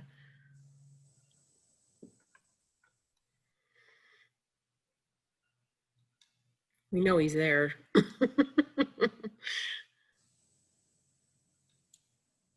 Well, maybe we can get an answer to that. Oh, looks like he did. Okay, the reason I'm asking is we kind of used it on the fly in the winter of 2017 because we had a hard time getting salt. And it was, at the time, probably about $35 to $40 a ton more. But they claim because, they put calcium, potassium, and mag chlorides mixed with it, which gives it its blue color, and they claim that you use less material. So I was just curious if they found the sweet spot there to. He did type that it was 7 pounds per lane mile. Wow, that's pretty impressive. And he said you can make a brine out of it to Twin Falls. I'm not sure what he meant by Twin Falls, but he said Twin Falls would have more answers than he does. Okay. Nope. Thank you. Okay, very interesting. Okay, so that's interesting. People maybe are finding that the use of salt in some form is a little bit less expensive than abrasives, which in many people's mind, including mine, sounds a little counterintuitive. So as we look at abrasives, and we look at some of the points of abrasives, it's nothing more than to temporarily increase friction and enhance safety by trying to decrease the stopping sight distance. This is going to allow traffic to move more safely. So we have to ask some questions. Okay, we ask the questions, how effective are abrasives, especially when we start comparing it to a chemical program, either a solid salt or brine program. Okay, when do we use them? Do we have a policy around when we use abrasives? Do we use it everywhere? Or do we just use it in stop locations or traction locations like hills and so on? Take into account the cost, especially if we're having our abrasives manufactured for us through a crushing process. And also, more and more, we've become concerned with what are the environmental concerns with the use of abrasives. So we have to kind of stop and ask ourselves those questions when we talk about, do we really want to use abrasives versus chemicals? And so to just take it one step further, abrasives do come in the form of sand, cinders, ashes, crushed rock. Most people use sand, or they use some kind of a screening process to get a manufactured crushed material or grade material with gradation. Some have used cinders. Eastern Idaho has used cinders, red cinders. Cinders are very lightweight. They can be inexpensive, but they don't really stay on the road very effectively since they're such lightweight. They seem to get blown all over the place. Right. And so when we use abrasives and we're going to buy mountains of abrasive material or stockpiles, we certainly want to look at some kind of a specification that will not only size the material appropriately for us. We don't want to put ball bearings out there on the roadway that breaks everybody's windshield. Certainly look at a good durable type of material, the characteristics of the material, perhaps something that's got a little bit of an angularity to it, so maybe it'll stick. Some of the advantages and disadvantages, we can take a look at the advantages of abrasives, and there are certainly some disadvantages to be considered. So let's just take a real brief look at some of the advantages of abrasives. Relatively inexpensive, although in our previous comment here just a few minutes ago, that may be not necessarily true. Perhaps as time marches on, we're going to find that the usage of some sort of salt or chemical might be a little less expensive. Pretty easy to apply. We've done it forever, usually out of the back of a truck through some kind of a chute and a spinner. It does provide us skid resistance on corners, being able to stop at intersections and start and have traction going up hills. Some people recommend mixing with salt, and some then recommend using sand with a pre-wetting program with either salt or some other chemicals to try to get the sanding material to stick a little better on a snow floor. So those are some of the advantages, and you can certainly pre-wet abrasive materials. Here's a good picture of some of the disadvantages. I don't know if anybody out there is faced with this, but abrasive material versus chemicals, you sometimes have to clean all of this stuff. Well, what goes down on the roadway sometimes has to be cleaned back up. Again, we've all agreed that there is no melting action, that it is easily scattered off the road unless you can get it to stick on a snow floor through a pre-wetting program. Windshield breakage becomes a big issue, especially on the higher speed roadways in a rural setting. I know we fought this all the time. We'd get calls all the time about people getting their paint jobs destroyed and their windshields broken out. In some areas of the state, putting down abrasives such as sanding material when everything kind of dries up, you've still got the sanding material that's still out there on the roadway, and it can cause a real dust situation. And there's some sections of the state where air pollution because of dust becomes a bit critical.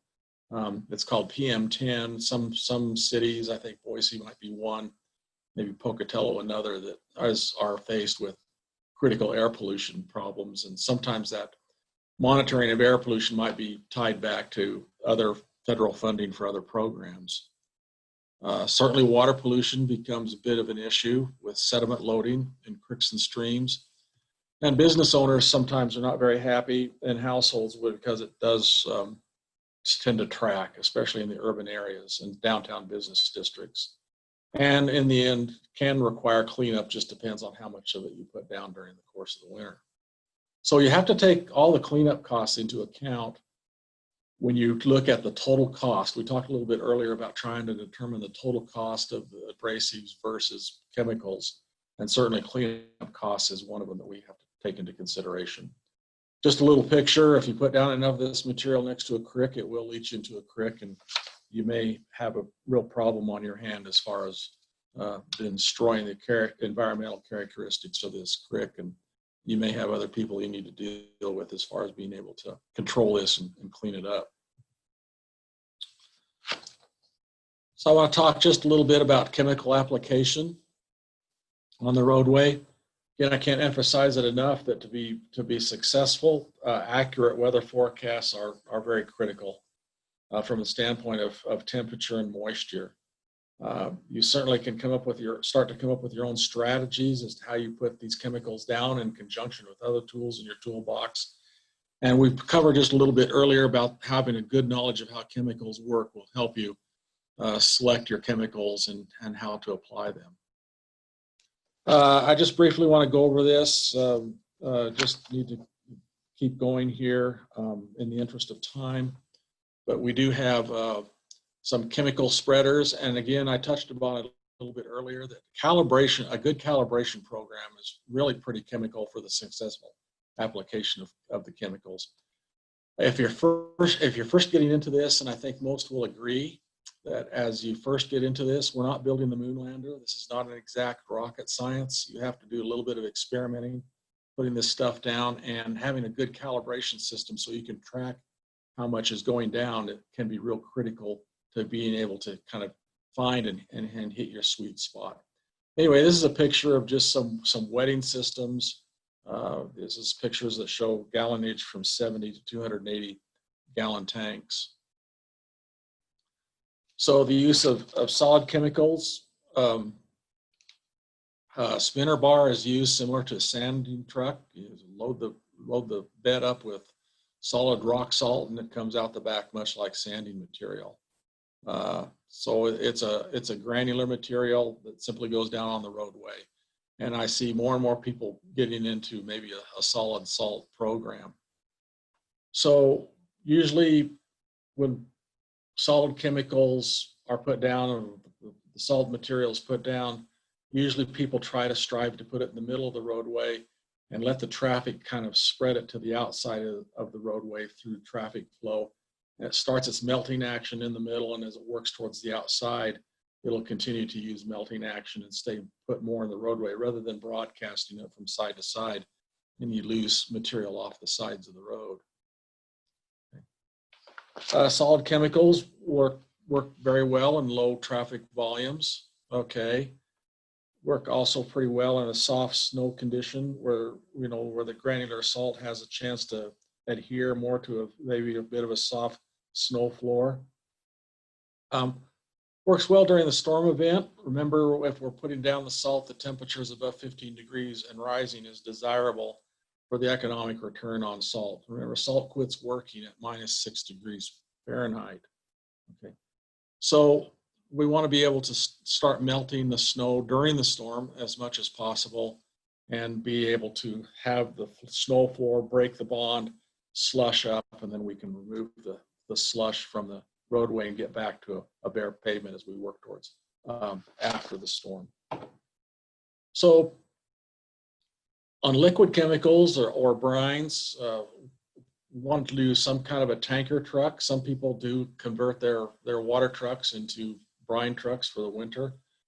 It's very important. We want to use spray nozzles on a spray bar and have these kind of like tube nozzles coming out. And we want to stay away from fan type of sprays that will give us a tendency to have an overspray. So streamer tubes below a header bar are desirable so we can have an even flow of the chemicals. And typically we want to deposit that chemical just above the pavement surface.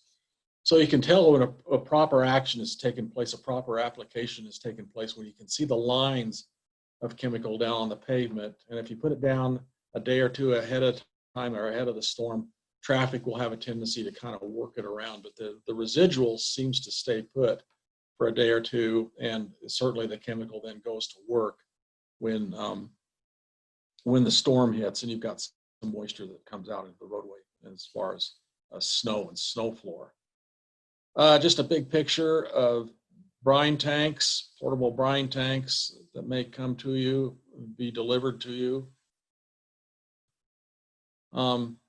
I want to talk just a little bit about pre-wetting. We talked about anti-icing, which is proactive, applying chemical ahead of the storm or right at the beginning of the storm, right place at the right time. De-icing, once the snow floor has started to form, maybe some bonding action has taken place, we can apply chemical to try to break that bond action. I want to talk about pre-wetting. It occurs when we put a small amount of brine to a solid as it's spread out onto the roadway. And this solid can be abrasive, like a sand particle, or it can be a solid salt particle, okay? So the whole idea behind pre-wetting is that this brine will coat the solid particle, and the solid particle then hits the snow floor or the roadway, and it starts a melting action. It dilutes out rather rapidly and goes into a freeze, and this particle then, in theory, stays frozen in place on the snow floor. And so then the solid material tends to stay put. So if it's a sandy material, the sandy material will stay put. if it's a salt material or solid salt, not only will it stay put, but the brine that's applied to the salt will get the salt particle activated and get going, and it'll start turning itself into a brine, and you'll get just that much quicker chemical action onto the roadway. So again, sand melts nothing, it's traction only, but we would like to sand to stay put. Both the pre-wetted materials will work in different scenarios in your total storm management situation. So you want to kind of experiment with this again. Pre-wetting is highly recommended, but it was my observation, especially at ITD, when we first got into the business and we got into pre-wetting, there was no training that took place. And so brand new equipment was issued. It came to the field, but there was actually no training on how to use this equipment. And so pre-wetting was a very, very new concept to everybody. And so I want to ask the question now is, does your agency use pre-wetting during the application of solid materials? Okay, so we've got 50% that says yes, they do, and 35% no, and about 15% that say they don't know. And I would dare say, if I were to ask this question, several years ago, it would probably be reversed, that there would be less people using pre-wetting. So I think more people are getting educated as far as being able to use pre-wetting, and how calibration plays a big important role in determining the amount of pre-wetting and getting the materials to stick to the roadway. And again, it's a little bit of an art form. There has to be some experimentation that goes on. So if you're getting into this, don't be afraid to experiment. If you're experiencing a bit of failure, just keep trying and keep experimenting, because it will pay dividends. Here's a picture that shows a typical truck with a typical saddle tank situation. And I know way back when this first came about, again, the wheels fell off the cart because there was no training associated with the use of saddle tanks and pre-wetting. Most sheds, individuals would take the saddle tanks and just tear them off the trucks and stick them over in the corner, because they just didn't know what they were supposed to be used for and how they were supposed to be calibrated and used. So there was a big learning curve that took place. So hopefully those who are doing a pre-wetting program, maybe there's a little bit of training that goes with that, with the equipment manufacturers and people kind of showing you how pre-wetting programs work. So I'd like to kind of ask a little bit of a question in the chat box. Those, when it looked like about 50% are using a pre-wetting program. Did you go through it with trial and error? Did you have any kind of formalized training? You can simply write in the word training or no training or trial and error. I'd kind of like to get a little feedback or a little dialogue on that. We have a both training and trial and error. Okay.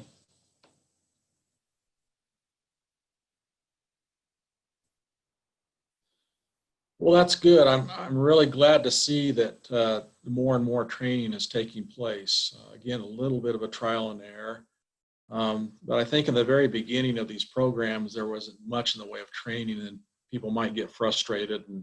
And if pre-wetting wasn't working, then it kind of fell into the category of, well, this is no good, therefore we're not going to pursue it any further. So I would just encourage those that are getting into it to try to get into some training. I think equipment manufacturers are offering some training. And it will work, but again, you have to go through a little bit of trial and error.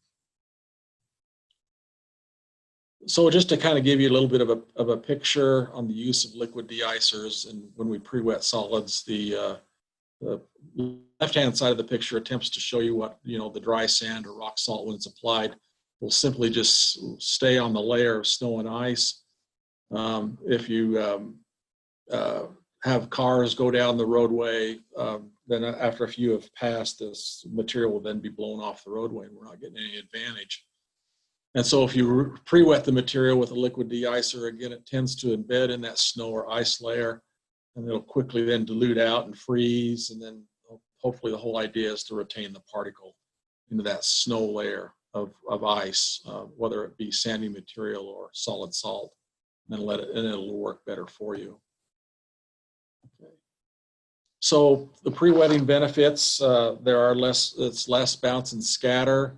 If you're using salt, the solid salt particle will go to work that much quicker because you're putting some liquid on it, so it'll activate and start going to work as far as forming a brine. So that dry salt does need to form a brine to start that melting process. Less material may be needed if you can get it to stay onto the roadway, so you'll have some cost savings. And also in the case of abrasive or sanding material, perhaps you'll experience some reduced environmental concerns. You're not putting down as much, so you don't have as much to clean up later on. So somebody asked the question, I think a little bit earlier today, about being able to, have this stuff stick to the roadway and go to work for us. And was there a study done? Well, just about everything. It's been my experience, just about everything in the roadway industry has been studied, and some of it has been studied to death. And so this is certainly no exception.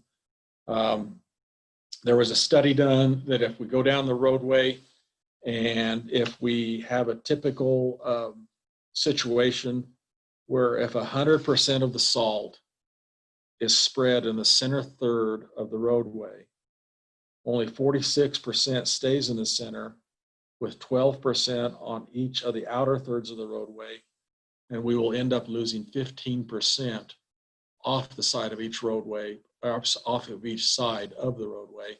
So we'll experience about a 30% loss of material. And so that's, again, if we put 100% of the salt is spread in the third of the roadway without any pre-wetting. So you can see we're going to lose a third of it. Well, that's quite a bit of money that's just going off the edge of the roadway. So pre-wetting is applied, and this study came up with and said, okay, if we apply the 100% of the material in the center of the roadway, we're going to retain 78%. We'll retain 9% in the outer thirds, whereas before we had 12%, so we lost a little. We retain more of it in the center, and maybe eventually it'll start working its way out toward the outer thirds. But we're only losing 2% off of each side of the roadway for a 4% loss rather than a 30% loss. So this is some of the work that some of the studies and researchers have done. So those of you who are in a pre-wetting program and have experienced, some success with that, would you agree or disagree with that? And again, we can fire up the chat box, or don't hesitate to unmute yourself. I'll show you the first slide where we have 46% retained in the center and 15% off each side. There's a second slide where 78% is retained if we pre-wet it and 2% off the sides of the roadway. Any thoughts or comments? Do you agree or disagree? I agree. It's kind of a weird study because, you typically wouldn't plow and apply abrasives down the crown of the road. You'd typically be in one lane or the other. But I definitely agree. Okay. Any other thoughts? Yeah, you had a couple agrees on the chat box. Okay. Okay. Yeah, so again, and I see more and more people getting into a pre-wet program, and certainly based on our polling question, that's the case. If you kind of hang in there and kind of experiment with it, you'll experience better and better results. And if you're tracking your material pretty closely, perhaps you'll start seeing less usage is required, and you might experience some less cost that way, where it kind of starts to pay for the pre-wetting program. Okay. Okay, any other thoughts on pre-wetting? Yeah, there was a comment, we lose quite a bit of off to the side of the road with a dry. Okay, yeah. Okay. Yeah. So some of the advantages, here's some of the statements that came as a result of that research, is that, the wetted salt has less tendency to bounce and scatter. That makes a lot of sense. That wetted salt will also go to work for us immediately. and so we are able to experience a quicker recovery as far as being able to clean up the roadway. And another a statement that came as a result of these studies, that 30% reduction of salt use is taken as a reasonable minimum. And I've got some people that agree with that and some people that don't. But I think we can all agree, if we're using a pre-wetting program successfully, that we will see a reduction in the amount of material used. And so if you're using a lot of material, that can start to add up over time. I'm going to briefly go through just a couple of pictures I saw. I'm sorry for the crummy quality. It's the best I could find. But this just kind of illustrates the melting action of untreated salt versus a pre-wetted salt.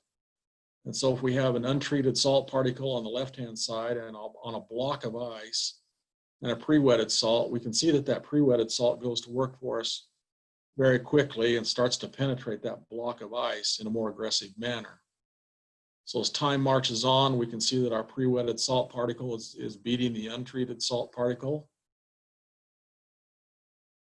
Time goes on still, pre-wetted salt is still winning the race during our block of ice. Yet another picture, as time marches on, pre-wetted salt still leads the race. And in fact, the unwetted salt almost kind of stops working after a fashion. So I think the idea behind that, to show you that, is that pre-wetting will put your salt particle to work that much quicker. So some advantages of pre-wetting, we've just kind of touched upon. You'll have less usage of your abrasive material if you're using sandy material. You can reduce the costs of de-icing materials. You might experience a reduction in labor costs, and you can go to work that much quicker and faster with the melting action if you pre-wet. And the bottom line is we believe that it really kind of increases safety to motorists. And again, the bottom line is we want to increase safety and perhaps try to save somebody's life or save somebody from being seriously injured.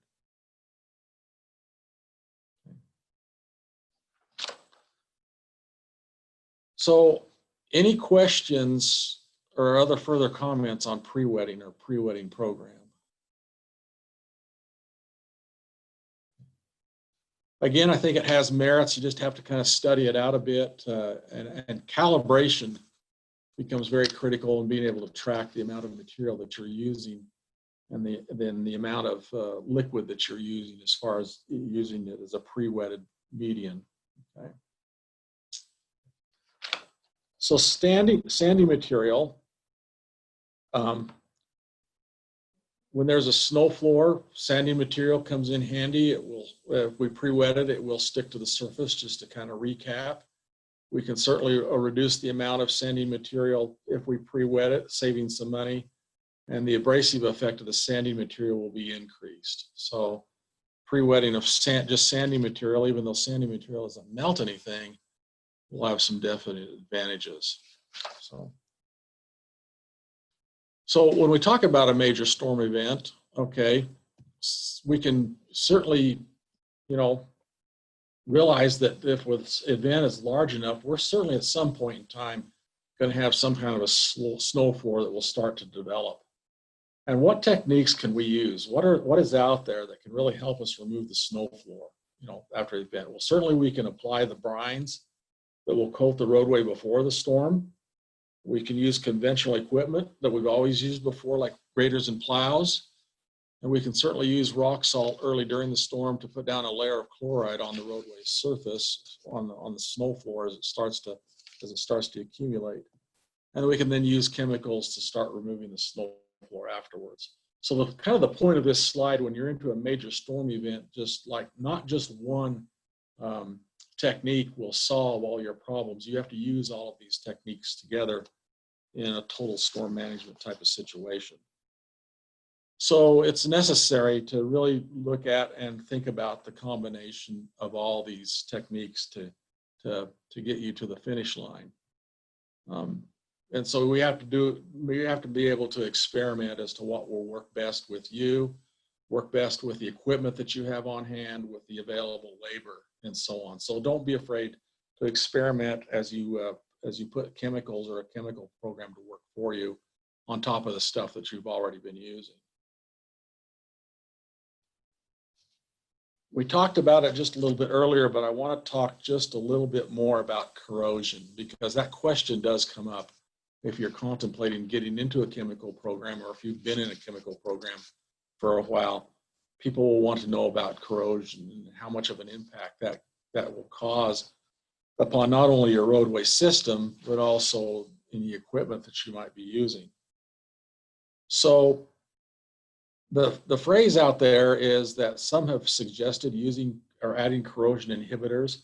So we found out through the polling process that we've got about, it sounds like about 50% are using a liquid de-icer program. I want to stop for just a moment and get a little bit of feedback again through the chat box, or if anybody wants to unmute themselves. Is anybody using or purchasing corrosion inhibitors?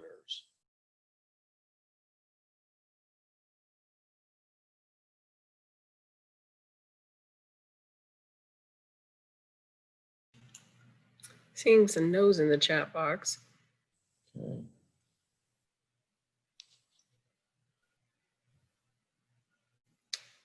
Yeah, it was,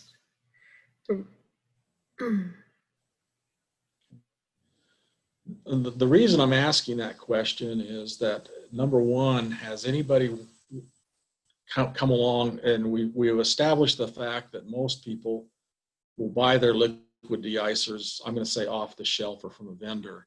And has anybody talked about the addition of corrosion inhibitors? And if anybody has used corrosion inhibitors, do you think they're working?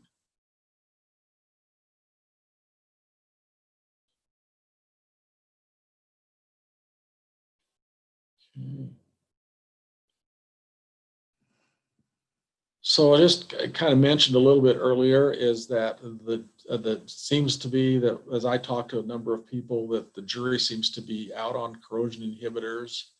You know, that it's something that maybe is marketed. If the public asks, well, I understand that this material is corrosive in nature. You know, you inhibit it in any way, and if you're purchasing a corrosion inhibitor and put it in, I guess you can sit there with a straight face and tell everybody that yes, we employ a corrosion inhibitor. But I don't know to what extent that these work or how well they work. I really don't know. So I'm very curious to find out from anybody who might be using corrosion inhibitors what they think. But certainly different metals will corrode in various different ways in severity. Steels will corrode differently than aluminum alloys, and certainly copper that we find in wiring.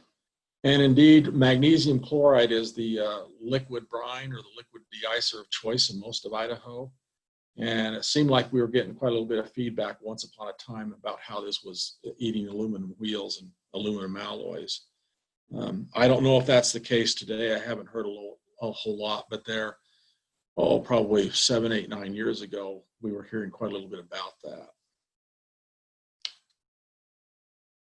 So any thoughts on corrosion as far as inhibitors or the use of liquids, and are you seeing increased corrosion?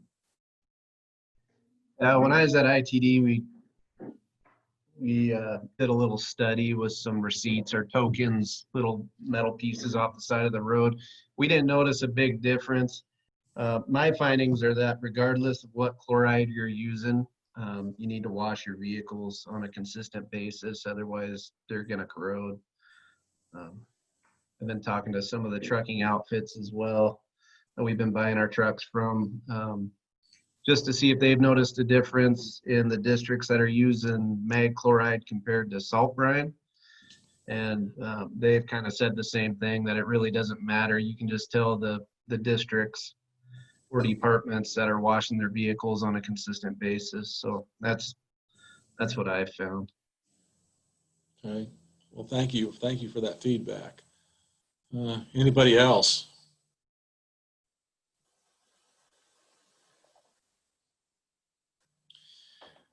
Yeah, I think that's part of it. I think too that, you know, it certainly is more expensive, but some have maybe gone to, when they look at specifying new equipment, maybe using stainless steel in their beds, and certainly trying to get more of a sealed units as far as their electrical systems go. So when we look at corrosion and we look at the scale of corrosion, certainly we have to be able to, as mentioned, wash the vehicle a little bit more frequently and, take care of it that way. The calcium chloride seems to take the prize as far as being the most corrosive. Then sodium, magnesium on the corrosion scale seems to be there in the middle.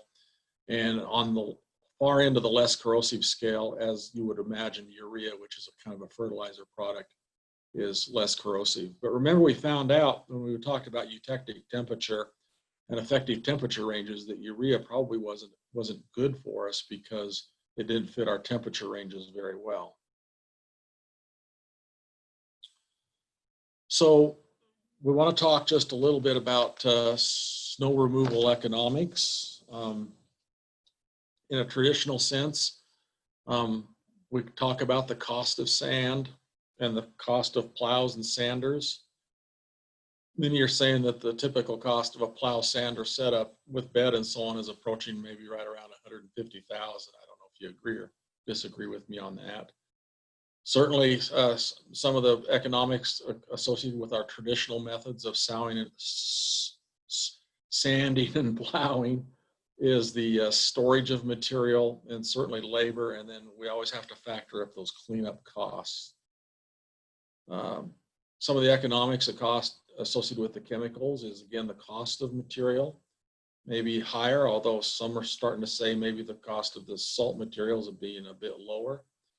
We sometimes have to put in some one-time investments into specialized equipment for spreading the material.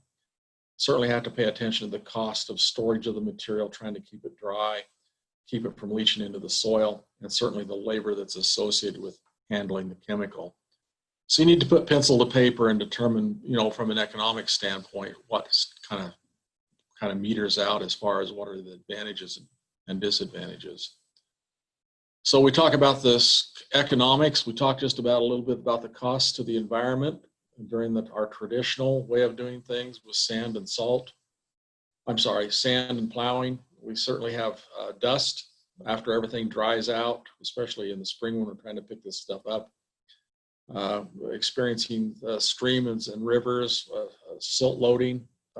Sometimes if it's severe, we end up having to clean up quite a little bit of a mess. And we're faced finally with ditch cleaning and trying to keep our drainage systems cleaned and get rid of the sand that might accumulate, especially in those urban areas where it tracks into businesses and so on. So we want to keep the fish happy. Chemicals, we certainly look at from the standpoint of chlorides and chemicals in the water table, especially if we're storing chemicals on just bare ground, or if we have pavements that are in poor condition and we have chemicals leaching in through the pavements that are cracked and broken up, and certainly harm to vegetation, especially if we put down too much chemical. Broken windshields is an ongoing saga that we experience through tradition. We went to years ago a GPS system in the trucks. Everybody had kind of a problem with that because they thought we were tracking where everybody was.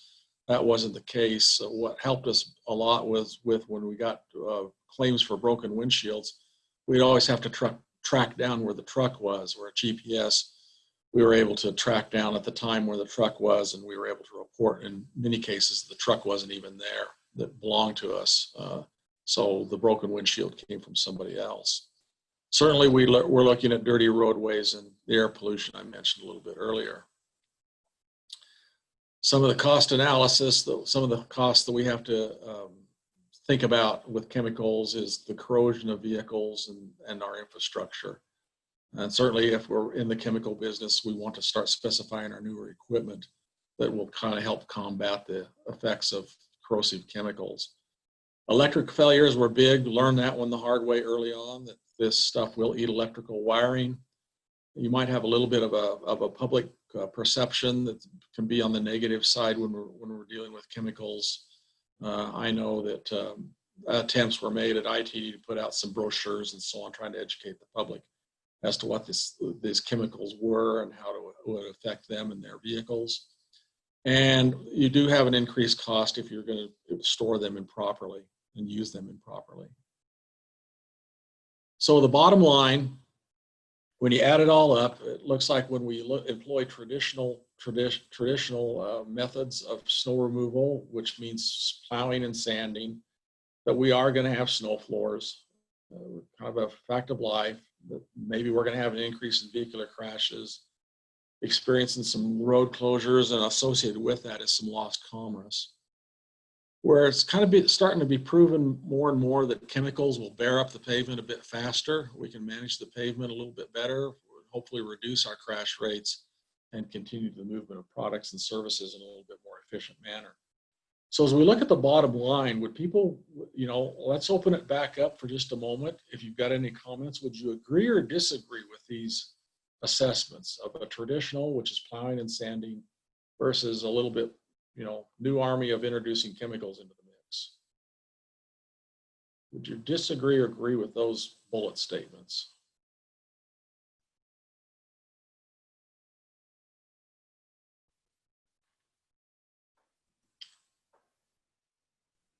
It looks like we've got quite a few folks chiming in saying agree. Okay.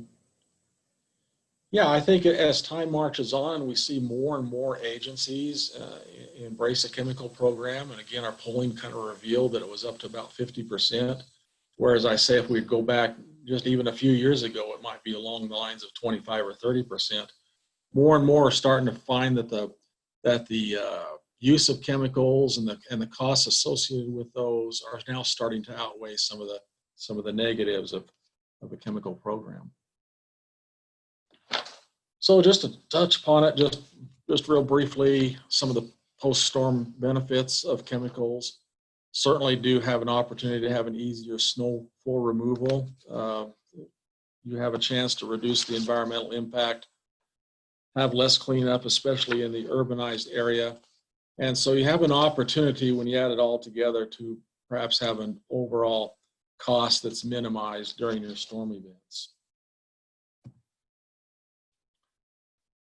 A little bit of question comes along, and then we'll take a break here, is that some think that, well, are you going to be causing any kind of a liability of the use of chemicals? And I would submit to you that answer is probably no.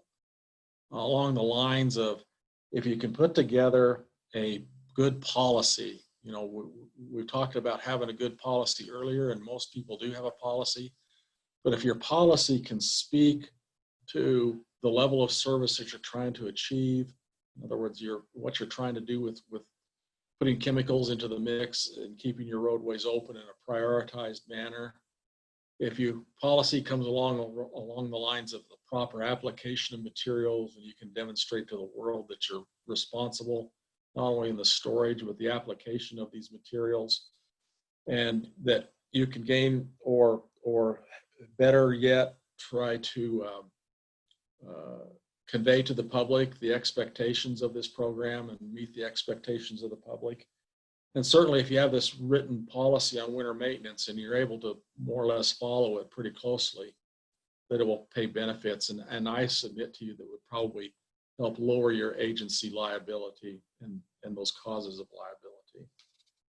So bottom line, if we get into a good chemical program, maybe we can stay away from this. We can stay away from the roads being closed, because in this day and age, nobody wants to have the roads closed or closed for very long. From the standpoint of safety, from the standpoint of mobility and moving people in Idaho in a recreational setting, and certainly from that commerce and movement of commerce standpoint. So let's pause here for just a moment. Are there any questions? Let's go ahead and keep on going here. So we started our time today. When I first started, I was saying that we're really not going to talk much at all as far as plowing goes. But I will share with you, and I think most of you would agree that if you've used YouTube, and I think most of us have used YouTube in one form or fashion, that you can find out just about anything on YouTube. I have become convinced of that. And one area out there, the state of Iowa put together a great series plowing. It's the state of Iowa Transportation Department put together a great series on plowing and plowing techniques. There's about 10 videos that they show from plowing everything from a rural two-lane, two-way to an interstate. So I would invite you to go out there and look that up. State of Iowa Department of Transportation Plowing or Plowing Series. I'm sure you'll find it. And if you're looking for any kind of safety topics, safety meeting topics, each one of these videos I think are about 10 minutes long, and they're really great information. So just a couple of things that I just wanted to touch upon as far as plowing technique. I'm not going to get into it real deep. Was to, again, know your route, especially those who are new to the program. Know where all the traps are. This is where the wheels fell off when we had people in a management role who didn't really experience plowing or know much about it. Try to put people behind the wheel of a plow that had very little experience and expecting them to do the same job as someone who was more experienced. It just didn't work that way. Certainly the speed of plowing plays an important role as far as the quality of plowing that you'll get. Wing plow guidelines. I know if we were in the room together, we would talk just a little bit more about who's using wing plows and who's not. Be sure and put the wing plow up at bridge abutments so you can keep your wing plow. Jersey rail, although it's a safety helps enhance safety. Jersey rail can sometimes be very hard to deal with as far as plowing. And when I talk about Jersey rail, it's the concrete guardrail, the standard concrete guardrail. Idaho does not use a lot of cable rail. Some states use a lot more, but sometimes cable rail can play a little bit of havoc as far as being able to plow the snow adequately. Many people employ the technique of tandem plowing. It seems to work very well. And being able to sequence the plowing, and again, tie your sequence of plowing back to a policy seems to work fairly well. So I just wanted to kind of touch upon that. Again, the state of Iowa, I thought, had a very good series on plowing, and you might want to look into that and use those maybe as part of even your safety meetings. Just a picture of tandem plowing that was not taken in Idaho. Okay, it's quite a tandem operation and shows a tow plow at the very front there. So what tandem plowing looks like on a very busy interstate. I wanted to talk just real briefly, just for a moment, just kind of picking up some odds and ends of winter maintenance. Raised pavement markings. So if you have raised pavement markings, does this eliminate the option of plowing? Well, not in Ada County. They put down a lot of raised pavement markings only to have the plows come up every year and knock them off, and they come back every year and put them back down. And it kind of seems like that it's not very cost effective. I can walk the side of the roadway and pick up these raised pavement markings by the basketful in the spring. But here's something people have used, and I'd be curious to see if anybody uses these. As a matter of fact, I think one agency used this. It was a recessed milling, and I think somebody won an award. I want to say Independent, but I don't know. Dawn, is that the ones? Yeah. Independent Highway District submitted an Innovation Idea Award this calendar year for what they had done with their recessed pavement markings. Okay. Yeah, I think that's a fairly good program. So is anybody here from the Independent Highway District today? I don't think we had anybody from Independent. I didn't know if anybody wanted to speak to this, but as far as being able to have this delineation, lane marker delineation, is anybody else out there? I want to open it up for just a moment in the chat box, or if you want to unmute. Is anybody else using recessed pavement markings? And if so, what's your experience?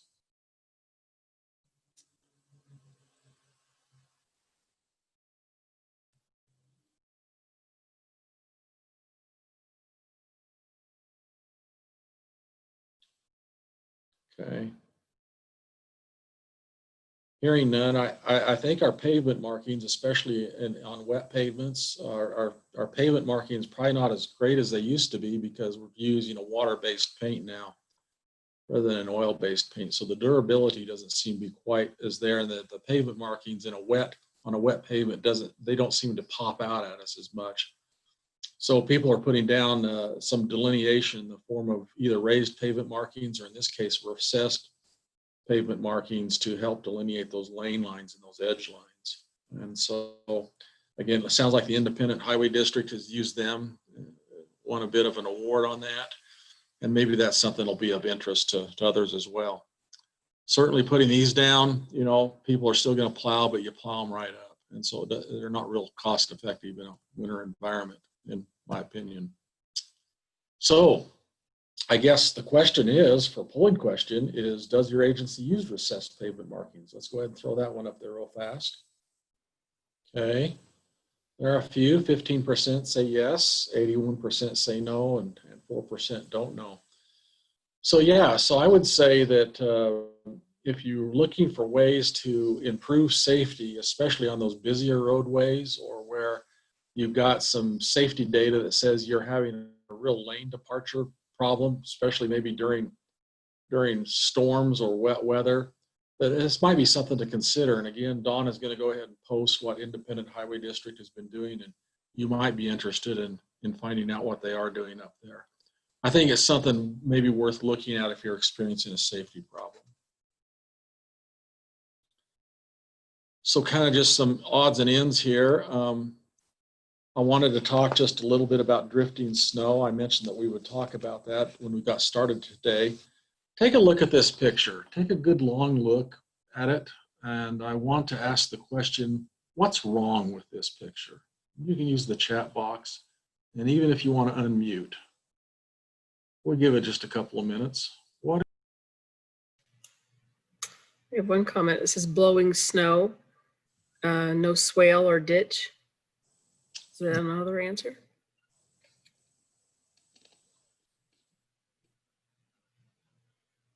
Missing snow fence to prevent drifting. Okay. Road build / makeup. No, I can't even say that. I get tongue tied. Delineators. No snow fence.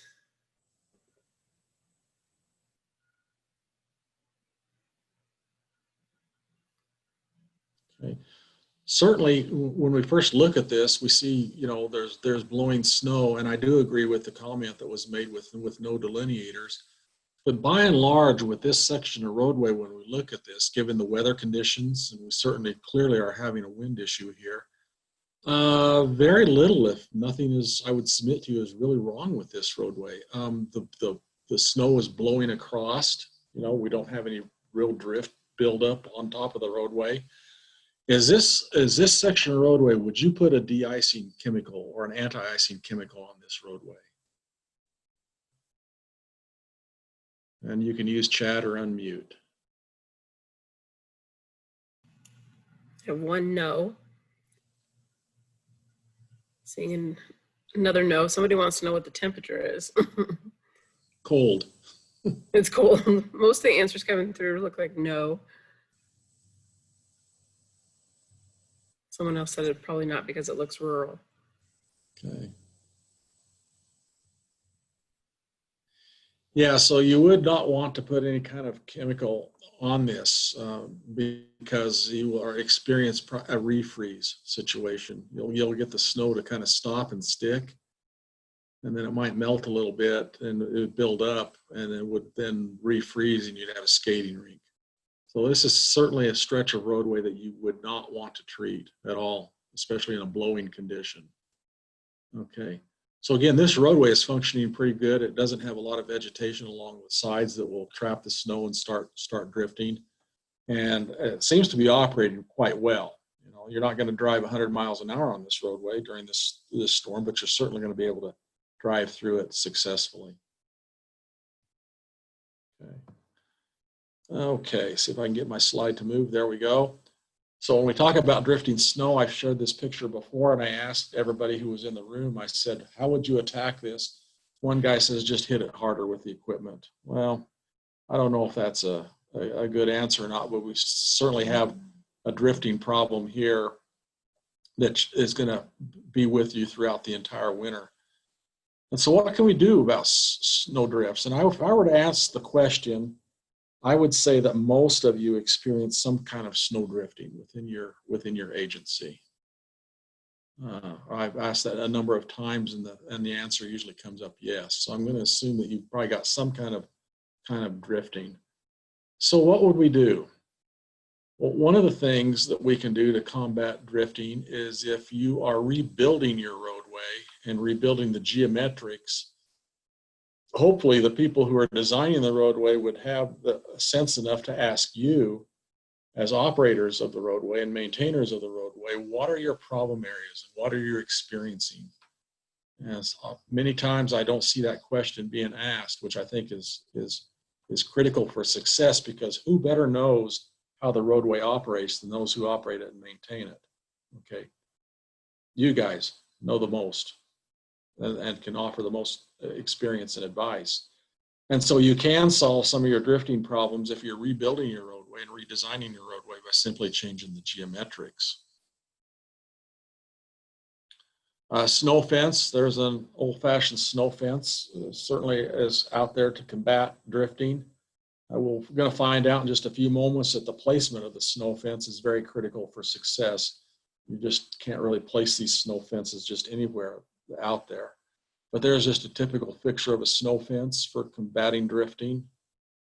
So does your agency employ the use of snow fences to combat drifting?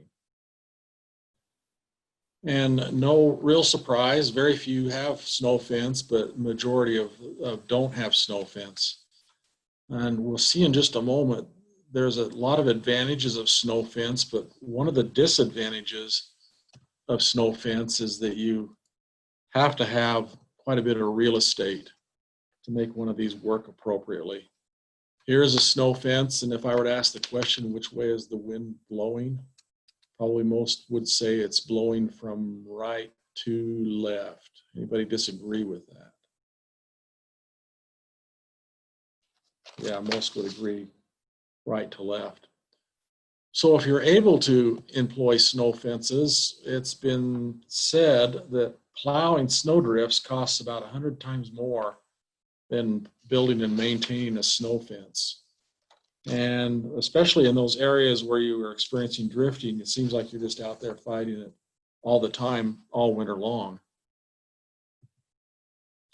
So there's another picture of a snow fence. It's kind of an older snow fence, okay? By the way, during the summer, sometimes people like to go out and not only view the snow fence and take a picture, but sometimes people like to take pieces of the snow fence because it's aged wood that they use in their art projects. So here it is, just a little bit of guidance on a snow fence.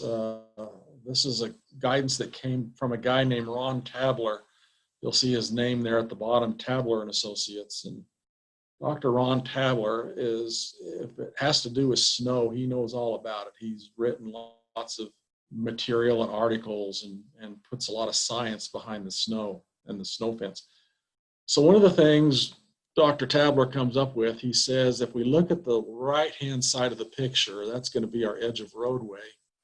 If you're going to contemplate putting a snow fence in, it needs to be 35 times the height away from the edge of the roadway to be effective.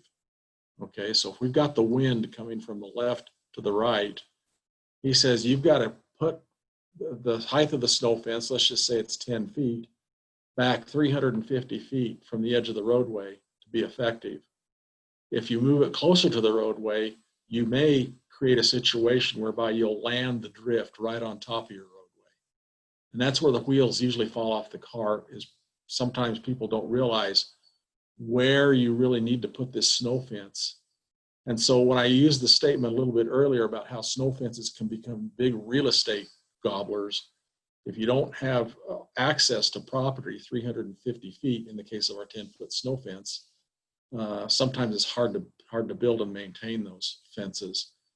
Some areas I know out in the middle of nowhere with the interstate, we have property that abuts the interstate owned by the Bureau of Land Management or perhaps the United States Forest Service. And sometimes, you know, we're able to deal with those property owners because they'll say, yes, you know, if you do it in an appropriate manner, we probably don't have a problem with the fence.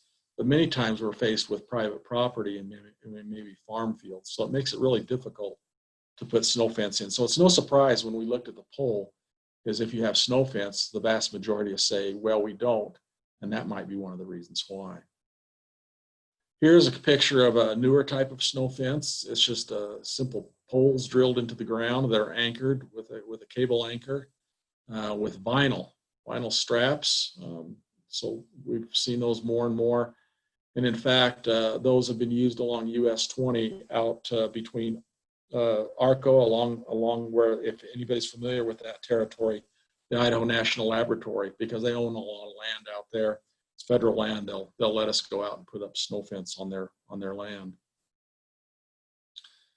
Here, clearly, you can put a snow fence. It's a living snow fence. You can employ those successfully, but this living snow fence is planted too close to the roadway, so we're violating that 35 times the height, and we're dumping the snow drift right on top of the highway. And you can see on the left-hand side of that picture where the maintenance crews have had to fight this snow drift all winter long.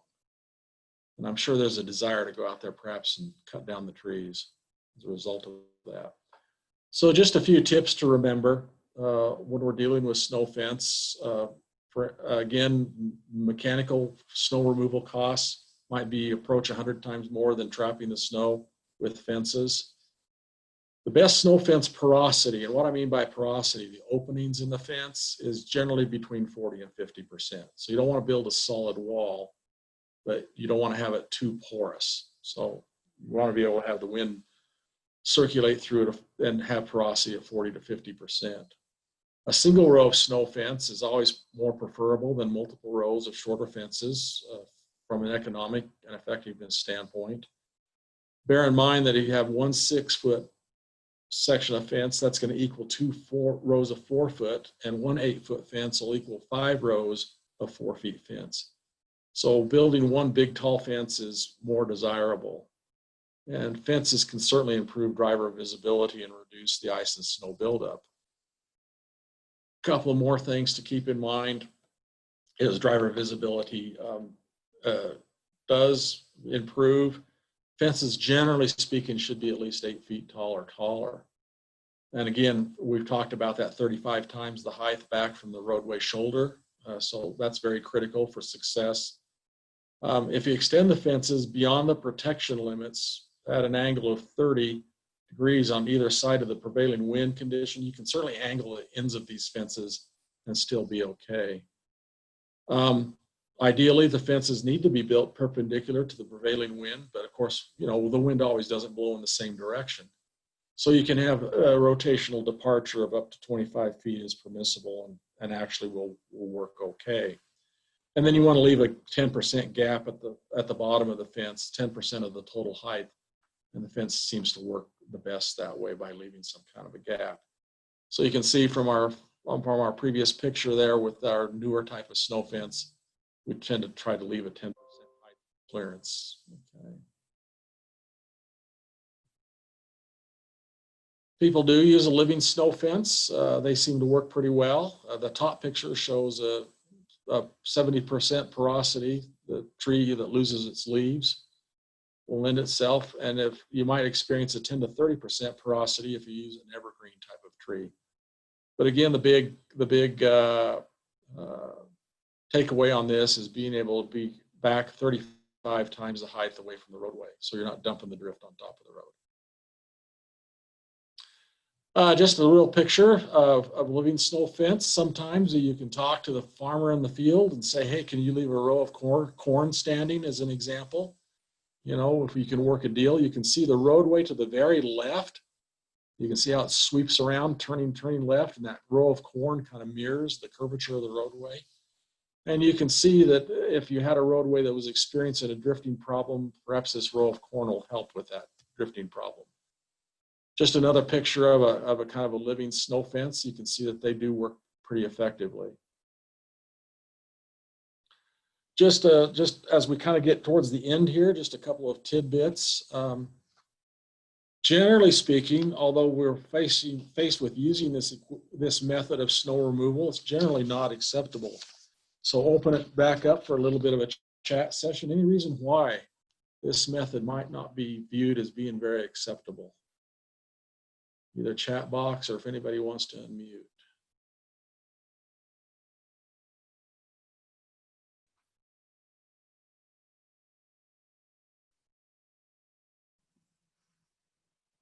Comment came in, said very expensive. Okay.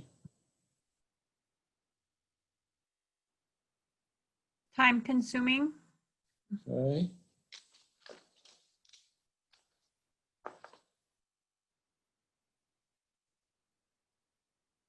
Safety. Oh yeah, safety. That's a good one. Okay. Yeah.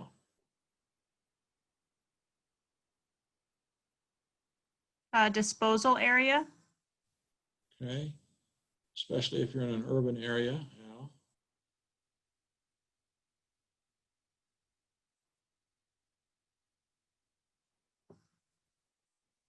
Okay. Yeah, those are all really, really good answers.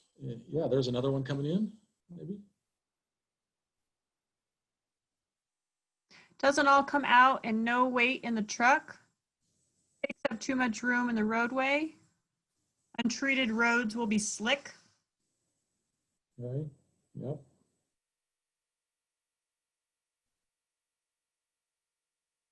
Yeah, those are all really good answers. You know, sometimes this might be the only tool that you've got in the toolbox that you're faced with. But you know, typically if we can stay away from this situation, for all the above, and I like the safety one. You know, we got a lot of moving equipment and you can't see behind you and so on. So yeah, no, those are all great answers.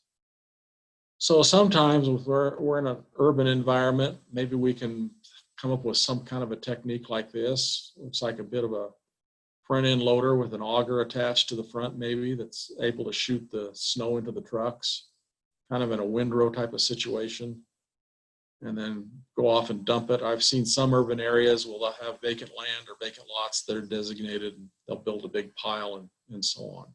So this is more timely, cost effective, a little safer operation if you can do this. Okay. Just a picture showing a rotary. I know some of you out there probably own rotaries. Kind of an impressive picture on a crystal blue day when everything's going well. Anybody here own a snow dragon? Don't all react at once. It sounds pretty cool. It does. Yeah. Well, I have asked this question several times. There's a comment coming in. Yep. No. No. Nobody owns one here. Okay, and I'd probably fall off of my chair if somebody said they did. Okay. Another comment? Ha ha ha. Yeah, well, this is meant today to broaden your horizon. So if anybody wants to run out and buy a snow dragon, this is what a snow dragon looks like. But believe it or not, they use these a fair amount back east where they have like kind of an urban environment and so on. But it supposedly melts 180 tons of snow an hour. It only burns 360 gallons of fuel per hour. And it's marketed to be 50% more efficient than hauling. Well, I don't know. I'd have to put pencil to paper on that. But anyway, if you have a burning desire to go buy a snow dragon, this is what a snow dragon looks like. So feel free to sell this to your board of directors. But I wanted to throw this in here because it is another option, and apparently people do use them as a tool in their toolbox. I don't think we'll see any in Idaho anytime soon. But hey, you know, if you ever buy a snow dragon, call me up. I'd like to come see it. Okay. Kind of finally, we want to kind of start to round out the rest of our day here. I talked a little bit earlier about a materials testing program. And so if you're buying materials, whether it's sanding material, whether it's salt material, whether it's liquid brine, liquid de-icer material, I would suggest that you probably want to have some kind of a materials testing program that you're utilizing, a simple program to really kind of document and make sure you're buying what you've bargained for, okay? Not saying that anybody is dishonest, but if we have a good testing program, it kind of takes the guesswork out of it. So we want to have a testing materials program to ensure that you're getting what you're ordered when it comes to delivery. And refer to that testing program within your contract or purchase order. And certainly get your hands on an appropriate MSDS sheet if it's available to help you with this program as well.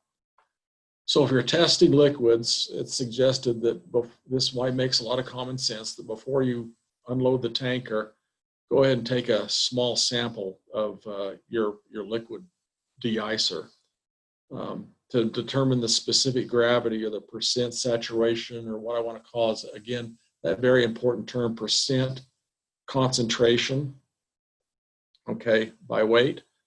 And if it's a salt brine, we're just talking about sodium chloride. If you're testing for specific gravity with a hygrometer, you get a reading of 1.176.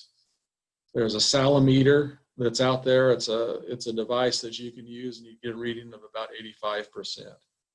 This equates to that magical 23.3% of salt in the brine, and that's the sweet spot. That's the magic concentration that you want when this material is delivered to you. You don't want any less than that, and you certainly don't want any more than that. Okay, so if you don't have a testing program, you may want to think about that. These are pretty easy tests to perform. If you're testing for sanding material, you can do a simple visual inspection just to make sure it's clean. You don't have clay lumps, tree roots, any other kind of foreign material within the sand pile. And you can also sample for gradation if you have a gradation specification.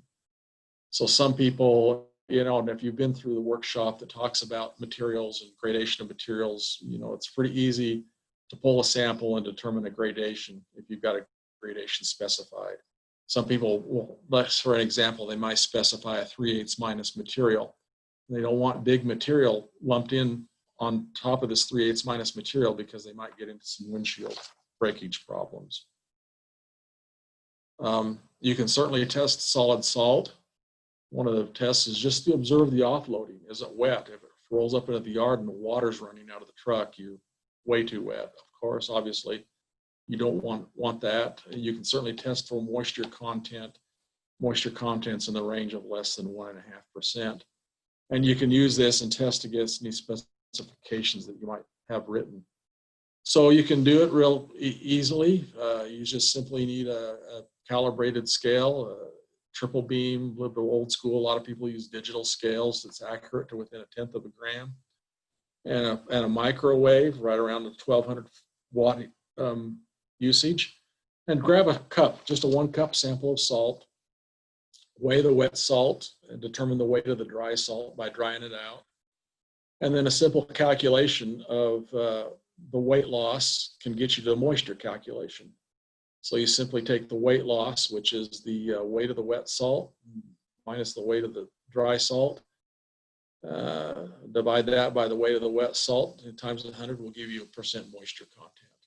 And so you can do that. So let's just open it up for just a moment into the chat box. How many with us today have some kind of a structured testing program for their liquid de-icers, for the sanding material, or for their solid salt material? Tied back to like your purchase order or contract. I think we do have a poll question on that. Do you want me to launch it? Oh, do we? I'm sorry. Does your agency have a materials testing program? Yeah, well, hang on. We'll get to that. I'm sorry. Oh, okay. Yeah, I think that's the very next one, isn't it? Well, lo and behold, there it is. There you go. Okay. Pays to look ahead. But also feel free to unmute or throw some feedback in here.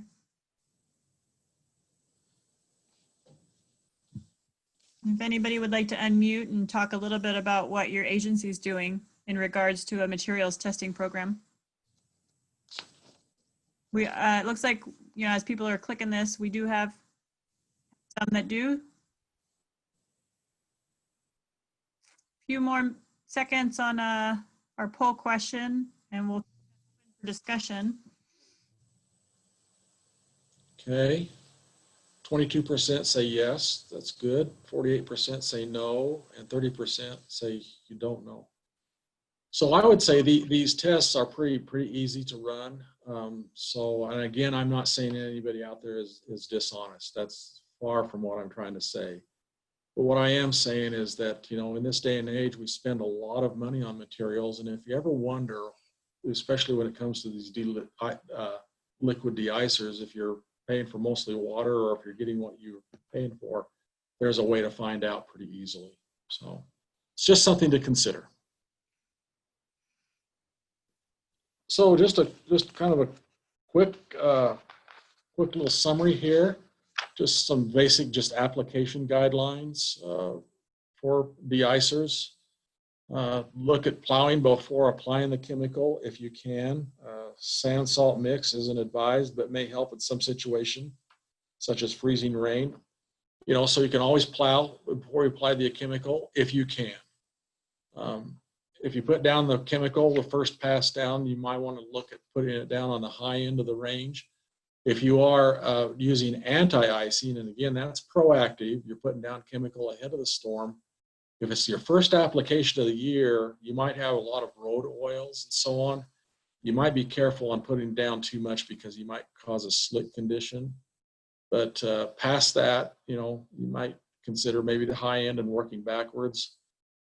If you have a long route, in other words, it's your cycle time is going to be a long time, you may want to apply more on the higher end of the range of application rate. You know, traffic will work the salt into the snow, especially if you can pre-wet it and put it in the center. You know, as it goes to work, it'll actually be scattered around a little bit by the traffic, because we do recognize that high-speed traffic still does blow salt and sandy material off the road. So pre-wetting, I was really encouraged through the polling to see how many people were using a pre-wetting program. That actually kind of surprised me. That was great. Remember, sand doesn't melt anything, but it does give us that short-term traction for starting, stopping, and going up hills. Again, pavement temperatures below 15 degrees, applying salt might not be economical, and so I'll leave it to you to kind of determine where that economic point of return might be.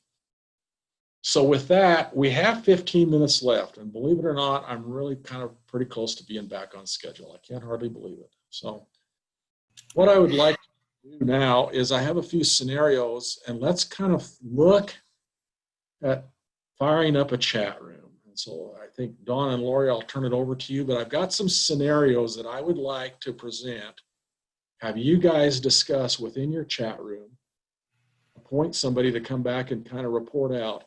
And let's see how far. I've got 6 scenarios. We might not get through all 6, but let's go ahead and set up a chat room and see if we can make this work in our virtual environment. Unmute, Dawn. Yep, I can create the rooms. Do you want to talk about the question before we send them to their rooms? How do you want that to work? Yeah, let's go ahead and do that. So for example, I've got a first scenario, and we can read this together. A major storm is being predicted. The front is supposed to hit about midnight in your area. The temperature is now 30 degrees, but is expected to drop to 20 by midnight and continue to drop into the single digits by morning. An early accumulation of snow is expected up to 3 inches. Then the snow will taper off, only to start again tomorrow afternoon, 2 to 3 inches. The temperature is expected to rise into the mid-20s. What would you do? So we want you to chat amongst yourselves and come up with just a few sentences as to what you would want to do in this first scenario. And then I have 5 more similar scenarios after this, and if time permits, we'll get to as many as we can. All right. So I'm going to send you all to your breakout rooms. And we're going to discuss this question. So kind of take a look at that slide and the scenario so that you're kind of familiar with it. And then I'll kind of pop in and out too to make sure everybody's kind of giving it a good discussion talk. There should be about 1, 2, 3, 4, 6 people in a room. So if you guys can unmute, turn your cameras on if you want, we'll go ahead and send everybody out.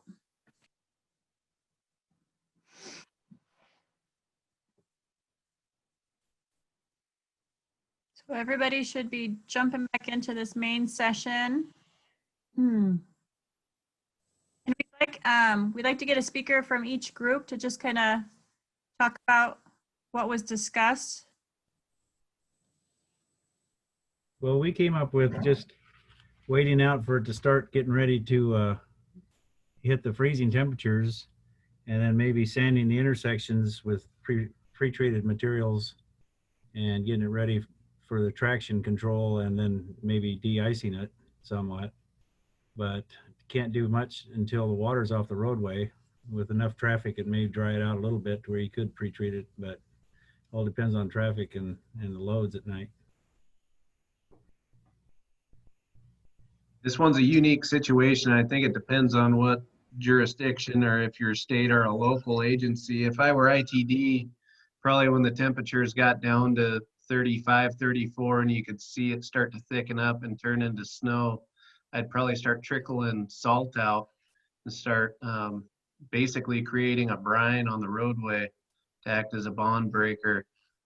Here at the highway district, we would most likely wait for the snow to start accumulating and plow as needed.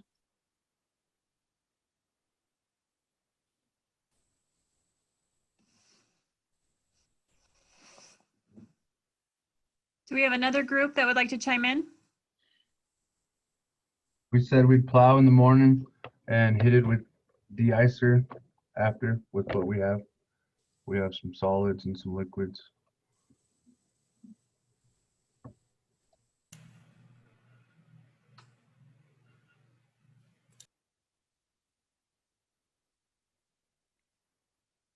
Anything else that you guys discussed that wasn't covered by the other groups?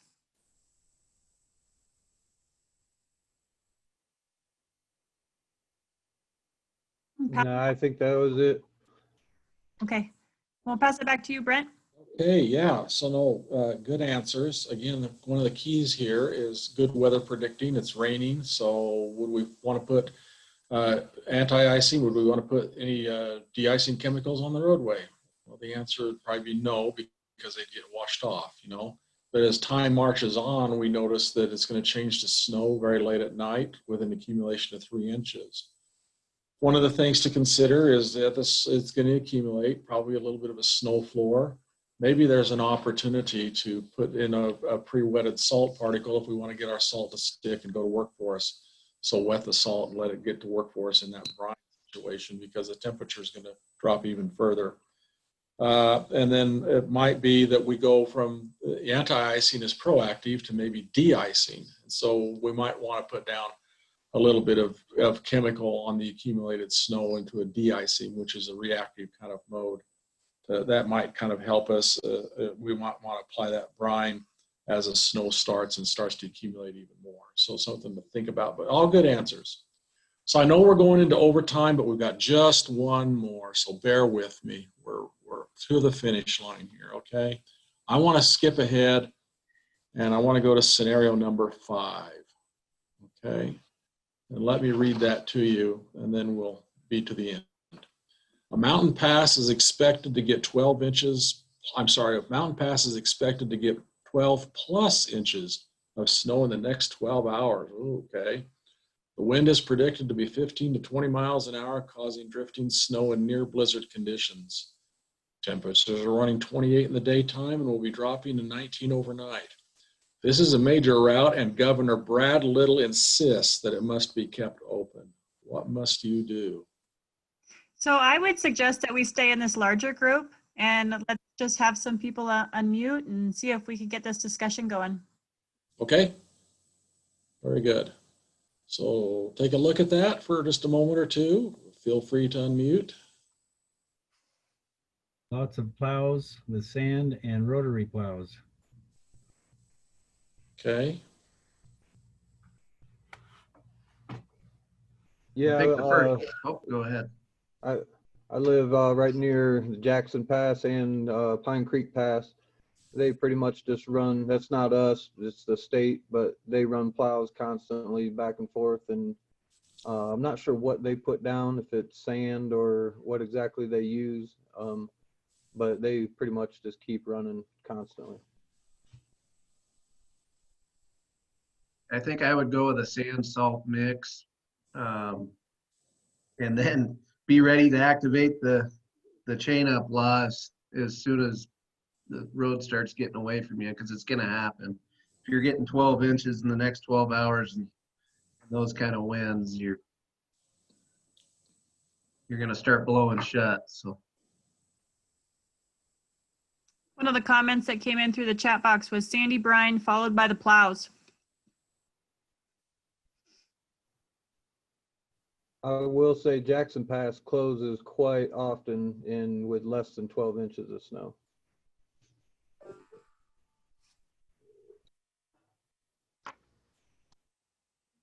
Okay, any other thoughts?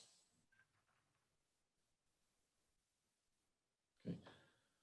Well, one thing to maybe think about, you're going to have to plow for sure. No two ways about that. Yeah, you might be faced with closure, but remember the Governor Brad Little says this is a major route and must be kept open, so we'll give it our all. You might want to consider, since we're able to again predict the weather, anti-icing, maybe a little bit of a bond breaker in advance of the storm may help us towards the end as far as the bonding goes, but you're going to have to plow. You're probably going to be out there sanding and salting. Maybe you've got an opportunity to do a little bit of pre-wetting if you're going to try to get some sand or salt to stick. But again, somebody mentioned that they're going to run plows quite a bit, and yep, you're certainly going to be faced with that, But again, as far as the cleanup after the storm, if you're able to break that bond rather quickly. Okay, I'm over here with Lori. Can you hear me? Yes, we can. All right. Well, frozen right at the end, so I guess maybe it is time to quit here. So anyway, no, I was going to say thank you all very much for joining us. I will turn it over in just a sec to Lori and Dawn to close us out. It's your lucky day. There's no exam, no evaluation, so congratulations. But I do appreciate everybody joining me today. I think we had a pretty good discussion. It's always challenging through the virtual environment. So again, my appreciation and thanks very much for joining us.